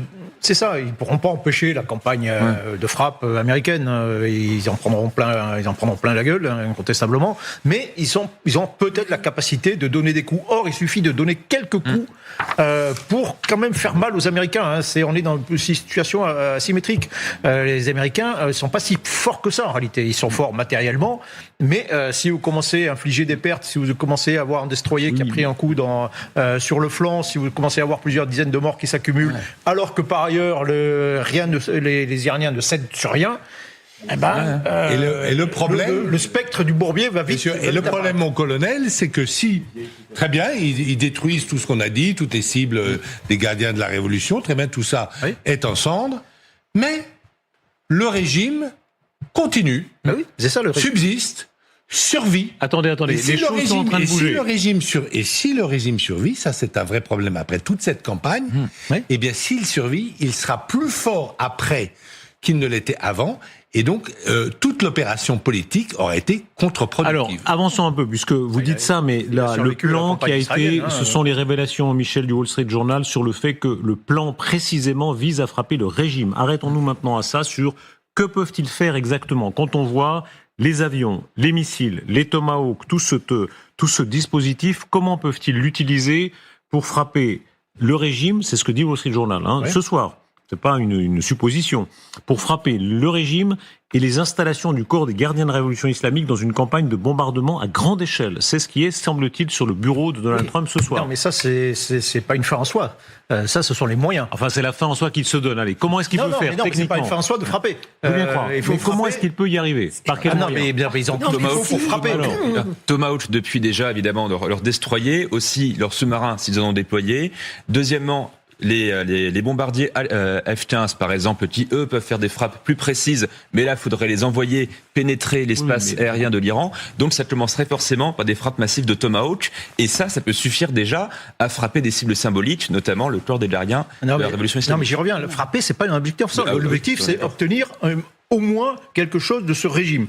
Une modification, une soumission de ce régime, une modification de comportement. Donc c'est une énorme s'ils arrivent à tuer Khamenei, par exemple, on peut pas dire que ce soit l'objectif est assez clair, disons. Il n'y a pas besoin d'avoir fait Sciences Po pour comprendre que ça va compliquer la vie du régime. Khamenei est remplacé par quelqu'un qui est aussi intransigeant que lui. Son fils est encore pire à part. Voilà. Non mais par son fils, etc. Oui, ce sera le bordel. Au Mujtaba. Non mais au Venezuela, on a obtenu un changement. Non, s'ils éliminent Khamenei, ils feront le père et le fils, c'est-à-dire Mujtaba, qui est le successeur désigné. Mais évidemment que ce n'est pas un objectif, c'est un moyen. Cela dit, affaiblir le régime suffisamment pour qu'il négocie ensuite pour ce fameux accord, c'est peut-être ça l'objectif de Trump, même s'il ne l'annonce pas. Parce que la démocratie, la population iranienne, tout ça, c'est secondaire pour lui peut-être, mais aujourd'hui, s'il affaiblit le régime en frappant la tête, en décapitant le pouvoir, eh bien, ce régime-là sera affaibli et restera en place, malgré le fait qu'il y a beaucoup de monde dans la région qui veut le voir tomber et qu'il sera affaibli et donc forcé à aller s'asseoir à la table des négociations pour être plus flexible sur le nucléaire et le balistique. Ce qui est sûr, c'est qu'on ne fait pas tomber un régime avec des avions. Ça, c'est certain. Voilà, on fait tomber un régime avec des gens armés dans la rue. Mais vous avez le Mossad sur place et le Mossad a annoncé à plusieurs reprises qu'il était prêt et qu'il avait un plan pour frapper les têtes pensantes de l'appareil sécuritaire qui ne dorment pas dans les QG qui seront sûrement détruits. Ça sera symbolique parce qu'il n'y aura personne dedans. Mais si 10, 15, 20, 50 généraux, même si le corps des gardiens de la Révolution compte plus de 120 000 hommes, eh bien, il y a des chances que tout bascule. Avant de revenir à la grande politique, j'aimerais vraiment vous entendre sur les moyens pour l'instant. C'est-à-dire, quand on dit éliminer ou enlever Khamenei, est-ce que vous imaginez un instant qu'ils arrivent physiquement à se rendre maître de la personne de l'ayatollah Khamenei? Faudrait une opération commando, par exemple, à laquelle les Israéliens avaient renoncé quand il s'agissait d'attaquer au sol le programme nucléaire iranien. Oui. Est-ce qu'il serait... Les Américains ont déjà envoyé des commandos à l'époque du président Carter pour libérer les otages à Téhéran. Ça s'est pas spécialement bien passé.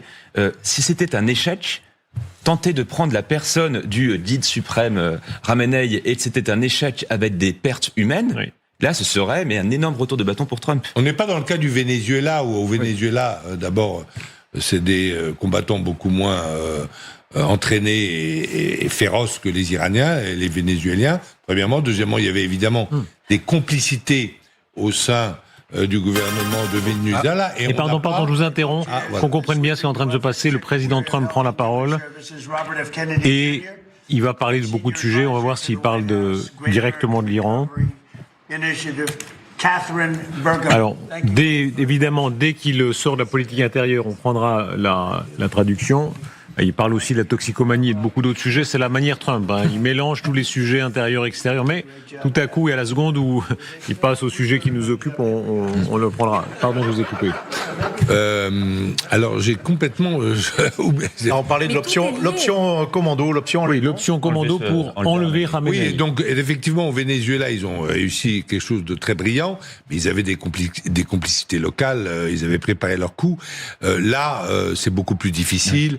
Les gardiens de la révolution sont beaucoup mieux entraînés que les soldats vénézuéliens. Et puis, à notre connaissance, il n'y a pas de fissure aujourd'hui dans le bloc de gouvernement iranien. Il y a des opposants, des opposants secrets, je pense au corps des Moudjahidines du peuple, etc. Ça, oui, qui sont manipulés par les services israéliens, ça c'est certain.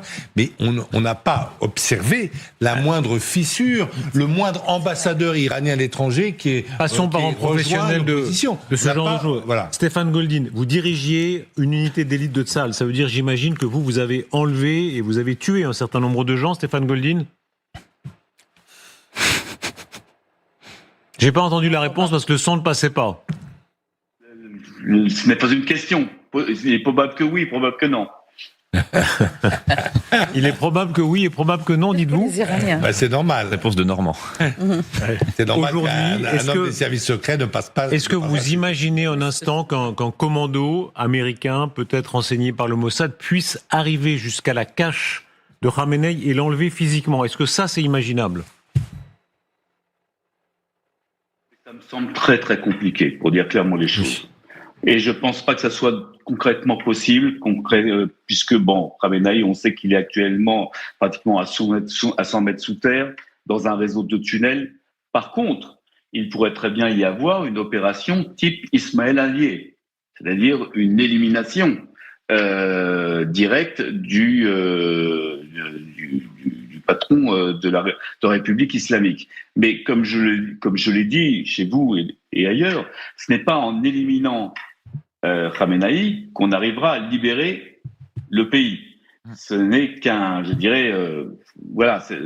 Khamenei, c'est le chef de l'État peut-être, mais ce n'est pas tout le pays. Et donc, c'est vrai qu'il pourrait y avoir... Avant de parler de politique générale, l'aspect pratique nous intéresse. C'est-à-dire, quand vous parlez de Haniyeh, c'était le patron du Hamas, il était à Téhéran, et vos services, vous l'avez tué. Comment ça s'est produit? Pas livrer des secrets d'État, mais comment est-ce qu'on arrive à aller tuer à la barbe des mollahs quelqu'un qui est sous leur protection à Téhéran? Parce que ça donne une indication sur ce qui pourrait se passer.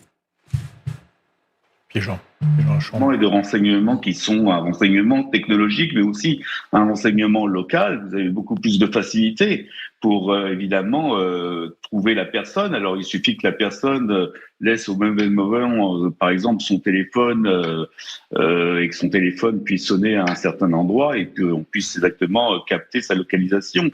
Et de ce fait, il puisse être éliminé. Mais il y a énormément de possibilités technologiques qui font qu'aujourd'hui, tous les services occidentaux ont cette capacité, cette possibilité. Maintenant, je reste persuadé concernant Khamenei que ça va être très compliqué de le capturer sur le territoire iranien. Par contre, c'est vrai que son élimination est tout à fait possible.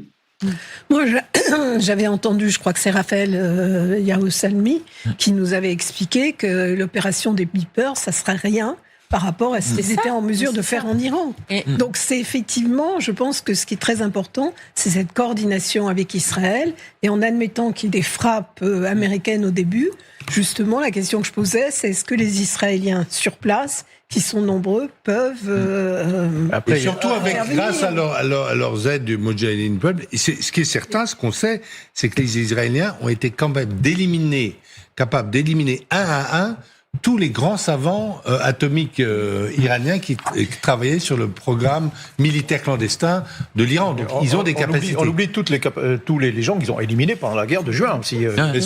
Bien sûr, une série. Non, mais les Israéliens peuvent peut-être intervenir clandestinement. C'est-à-dire que voilà, ouvertement, ils veulent peut-être éviter concrètement de se faire bombarder par l'Iran et de ne pas intervenir ouvertement. D'autant plus que les Américains ont suffisamment de moyens pour agir seuls. En revanche, clandestinement, ils peuvent aider les Américains. Juste un élément, je rappelle que les Américains ont quand même déployé un groupement de forces spéciales au Kurdistan, ça c'est certain, et peut-être même en Azerbaïdjan.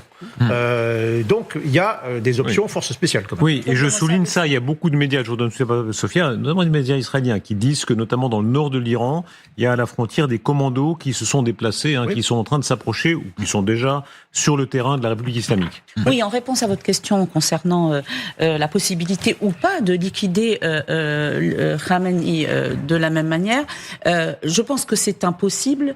En tout cas, comme ça a été fait, par exemple, pour Nasrallah, c'est-à-dire une bombe, parce qu'il est tellement profondément caché que c'est pas possible de l'atteindre. Par contre, le renseignement humain, c'est lui qui peut permettre de mettre fin à ces jours, comme ça a été le cas pour Nasrallah. Parce que Nasrallah n'était pas profondément caché, mais c'est une taupe qui se trouvait à l'entrée de l'immeuble où il est arrivé, qui aurait donné l'information. De la même manière, concernant Khamenei, ce serait une taupe à l'intérieur des passes d'Aran. Et je vous renvoie pour finir à la déclaration incroyable de Mahmoud Ahmadinejad en 2020 lors d'une interview à CNN turc, et qui a dit la cellule iranienne qui est chargée de combattre le Mossad sur notre territoire, il s'est avéré que ce ne sont que des taupes israéliennes, y compris leur chef, et on se demande comment il reste un politicien vivant en Iran. Et je cite effectivement, il y a beaucoup de sources qui font état d'avions de commandos américains venant du Royaume-Uni qui seraient posés en Azerbaïdjan pour se rapprocher du territoire de la République islamique. Donc l'Azerbaïdjan, c'est juste au nord de l'Iran. Ça appartenait d'ailleurs au royaume perse avant, à l'empire perse avant. Et donc c'est un régime qui a toujours collaboré avec Israël. Et Israël a depuis longtemps des bases d'observation de l'Iran, donc au sud de l'Azerbaïdjan. Ce sont vos camarades de combat, ça. Qu'est-ce qu'ils font? Vous allez nous révéler tous les secrets, évidemment. J'en doute pas. J'étais allé dans le sens de ce qui vient d'être dit. Il y a eu un pont aérien entre Israël et l'Azerbaïdjan. Avant, je dirais même la guerre, du 7 octobre chez nous, parce que c'est vrai que la menace iranienne était déjà très présente, et c'est vrai que c'est peut-être pour, en tout cas, Israël, le pays avec qui on a des liens, qui était le plus proche de l'Iran. Et s'il devait y avoir une attaque de l'Iran, c'est vrai qu'il y avait une possibilité d'attaquer via l'Azerbaïdjan. Mais c'est vrai qu'après, il y a eu d'autres options qui ont été mises sur la table, mais c'est vrai que c'était une des possibilités, et c'est vrai que l'Azerbaïdjan joue un rôle important, sachant que c'est aussi un pays musulman, l'Azerbaïdjan. Il ne faut pas l'oublier. Aurélien Duchesne, les cibles, on a parlé de Khamenei, mais il y a bien d'autres cibles. Il y a ces centaines, combien sont-ils? Des centaines, des milliers de gardiens de la Révolution? 120 000. 120 000. 125 000, ouais. Donc c'est un corps très important, c'est une sorte de police politique? Plus encore. C'est une armée. C'est un État dans l'État. Pas seulement une armée, c'est un État dans l'État, c'est-à-dire qu'il y a l'aspect militaire. Ils ont mis la main sur l'économie, tout ce qui compte en économie dans le pays, et c'est la police politique, c'est vraiment le gardien de la pensée et le fer de lance de l'exportation de la révolution iranienne dans la région du Moyen-Orient. Et c'est même eux qui se sont le mieux battus, en fait, lorsque l'Irak, aidé par la France et l'Amérique, a attaqué en 1980 l'Iran. C'est ce qu'on appelle la première guerre du Golfe, une guerre terrible de 80 à 88.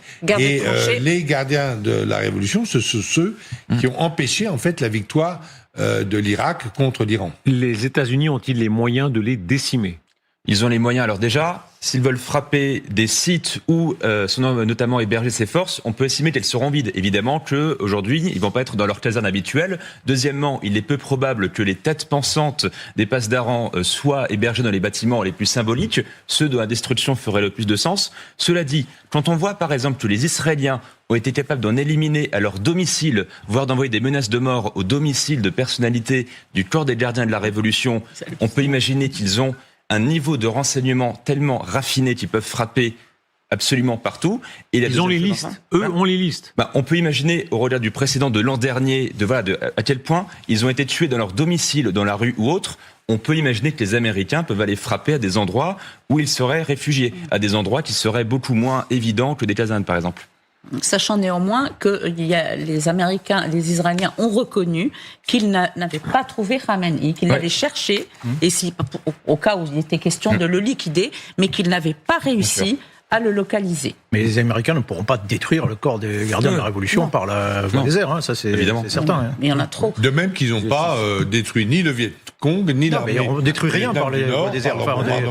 On n'a aucun résultat stratégique majeur, important, uniquement par les airs. Troisième possibilité, on a parlé de Khamenei, corps des gardiens de la Révolution. Est-ce que sur le nucléaire iranien, puisque ça fait partie des propos sur lesquels Trump a le plus insisté, est-ce qu'on peut considérer qu'il y aura forcément là, dès lors qu'il aura annoncé l'action, quelque chose contre le nucléaire, contre les sites nucléaires? Oui, c'est plausible. Déjà, il peut terminer la destruction fonctionnelle Ispahan, Fordo, Natanz. C'est vraiment les 3 grands sites du programme nucléaire iranien.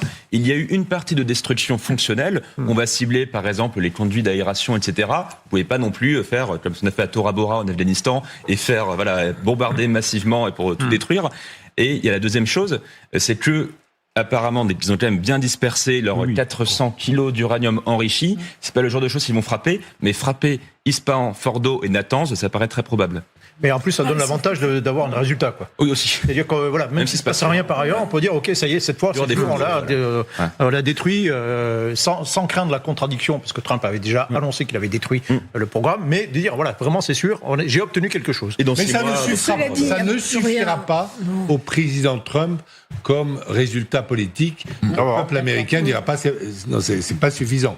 Il avait déjà dit. Non, mais il peut dire, j'ai puni ce régime qui a de massacreurs terribles, et 2, j'ai vraiment détruit le programme nucléaire. Oui, mais tu es en contradiction, le peuple américain, tu es en contradiction avec ce que tu avais dit dans ton discours inaugural. Tu avais dit que tu ne commencerais aucune guerre et que tu finirais les guerres en cours. Tu n'as pas vraiment fini la guerre entre l'Ukraine et la Russie, et tu as visiblement commencé une grande guerre avec l'Iran, alors que Obama, que tu n'aimes pas, il avait réussi un accord. Il s'en fiche, il a pas fait campagne. Avec Sylvie Berman. Oui, sur les sites nucléaires, on dit qu'à Fordo, il ne reste plus rien. Ailleurs, ça a été, ils ont creusé encore plus profond, jusqu'à 100 mètres de profondeur, donc ils vont rien atteindre du tout, et les 400 kilos d'uranium sont dispersés.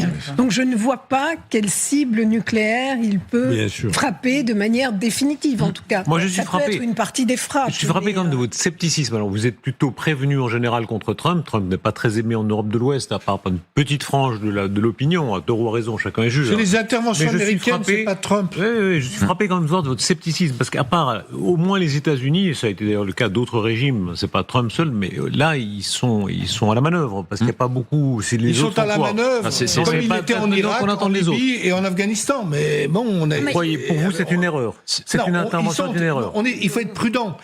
On les a vus totalement à la manœuvre, avec le même déploiement de force, le même discours contre la tyrannie, tout ça, la même chose.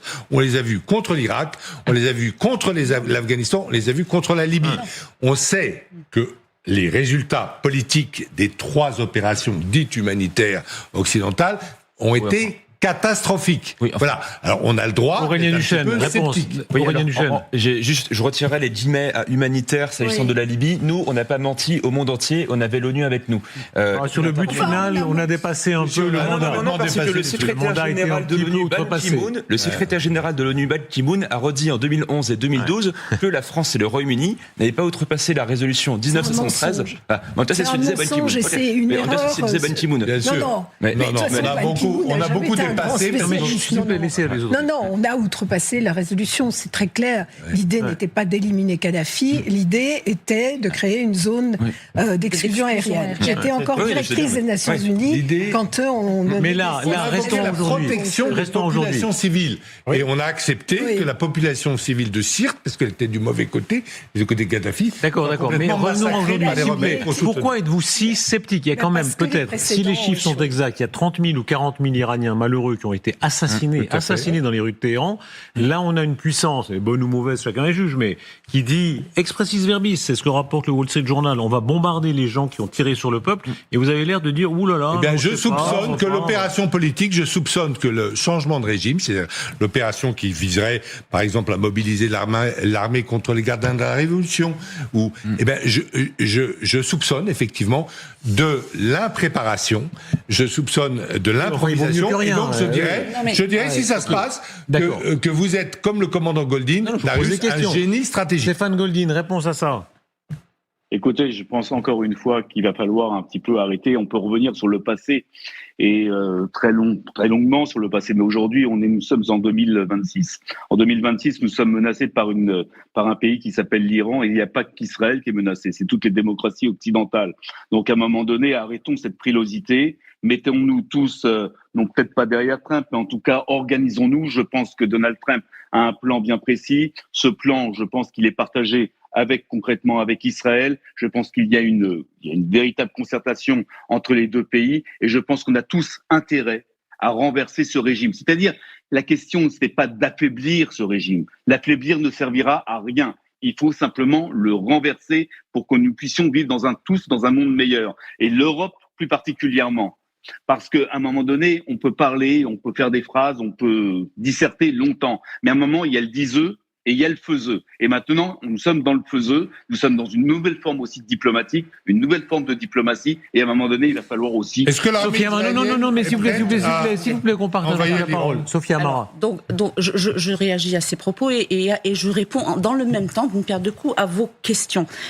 Non, il ne faut pas condamner dans l'absolu les interventions de l'Occident dans la région. C'est la manière, le moyen et les objectifs. Et ce qui se passe après. Les Américains sont allés en Irak sans raison. Ils avaient été frappés dans une attaque horrible en septembre. Ils ont frappé l'Irak alors que l'Irak n'avait rien à voir. Ça, c'est la première chose. Et ils sont restés là-bas et ils ont, de par leur présence, conduit à créer Daesh. Ensuite, quand on parle aujourd'hui d'Israël menacé par Téhéran, Israël a quand même permis de financer le Hamas, un autre bras armé, n'est-ce pas, de l'Iran, en laissant passant des valises de cash, en espérant mettre le tapis la poussière sous le tapis, et en appliquant cette fameuse stratégie qui s'appelle le cash for calm. Donc il faut être clair. Aujourd'hui, est-ce qu'on ne peut pas dire que tout affaiblissement de ce régime est une bonne chose ? Évidemment. Bon. Mais ce que j'essaye de dire, Darius, c'est que par exemple, quand la France était prête, le président Hollande était prêt à frapper. Obama s'est rétracté. En Syrie, Obama s'est rétracté. Aujourd'hui, s'il y avait un devoir de venir au secours des Iraniens, il faudrait qu'il y ait une coalition et qu'ils disent clairement on y va parce que c'est le monde libre et on ne laisse pas des gens se faire écraser. Voilà. Certes, il est moral et légitime de vouloir un changement de régime, y compris par la force en Iran. La question, cependant, dans l'après, parce qu'aujourd'hui, il n'y a pas d'alternative capable de prendre le pouvoir demain dans les rues de Téhéran. Et surtout, mettons qu'on fasse le scénario du changement de régime. Je pense qu'on est assez nombreux. Vous êtes très conservateurs. Je me rappelle les diplomates qui regrettaient l'Autriche-Hongrie en disant au moins l'Autriche-Hongrie c'était l'ordre, on savait ce qui allait arriver. L'Autriche-Hongrie a fini par disparaître. Mais c'était une catastrophe d'ailleurs, la disparition de l'Autriche. Voilà. Il y a encore des gens qui regrettent l'Autriche-Hongrie. La grande erreur de Clémenceau, comme l'a très bien montré le professeur François Feiteux. La grande erreur de Clémenceau, c'est la disparition de l'Autriche-Hongrie. Mais pour terminer sur ça, mettons qu'on renverse, enfin quand je dis on, que les États-Unis, Israël renversent le régime et que demain le scénario du chaos recommence, mais merveilleux, mais quel argumentaire pour la Russie, pour la Chine ou d'autres régimes qui pourront dire, voilà, moi aussi je souhaite que le régime tombe. Il faut juste savoir, est-ce qu'ils ont un plan derrière politique? Mais même sans qu'ils tombent, l'affaiblir, ne serait-ce que l'affaiblir un peu. Mais l'affaiblir, pourquoi faire? Non, mais moi, première chose, d'abord, j'en veux beaucoup à Donald Trump d'avoir incité les gens à se révolter en disant l'aide arrive. Oui. Et puis finalement... Prenez les villes, restez dans la rue. Allez-y, et finalement, ne rien faire. Mais l'aide arrive là maintenant. C'est trop tard. Avec 30 000 morts, oui, c'est un peu tard. Non, mais je rappelle qu'au départ, il avait dit, attention, si vous tuez des gens, je vous tape. Et plus grave encore. 30 000, 40 000 morts, on ne sait plus. Un bain de sang abominable. Il n'a rien fait. Pire, il a même, à un moment donné, il a dit, heureusement que j'ai menacé, ça a sauvé des vies. Ça va sauver 800, et ça a stoppé le comble 800, quand même de l'indécence. Mais à ce moment-là, oui, moi j'étais favorable à ce qu'on fasse quelque chose.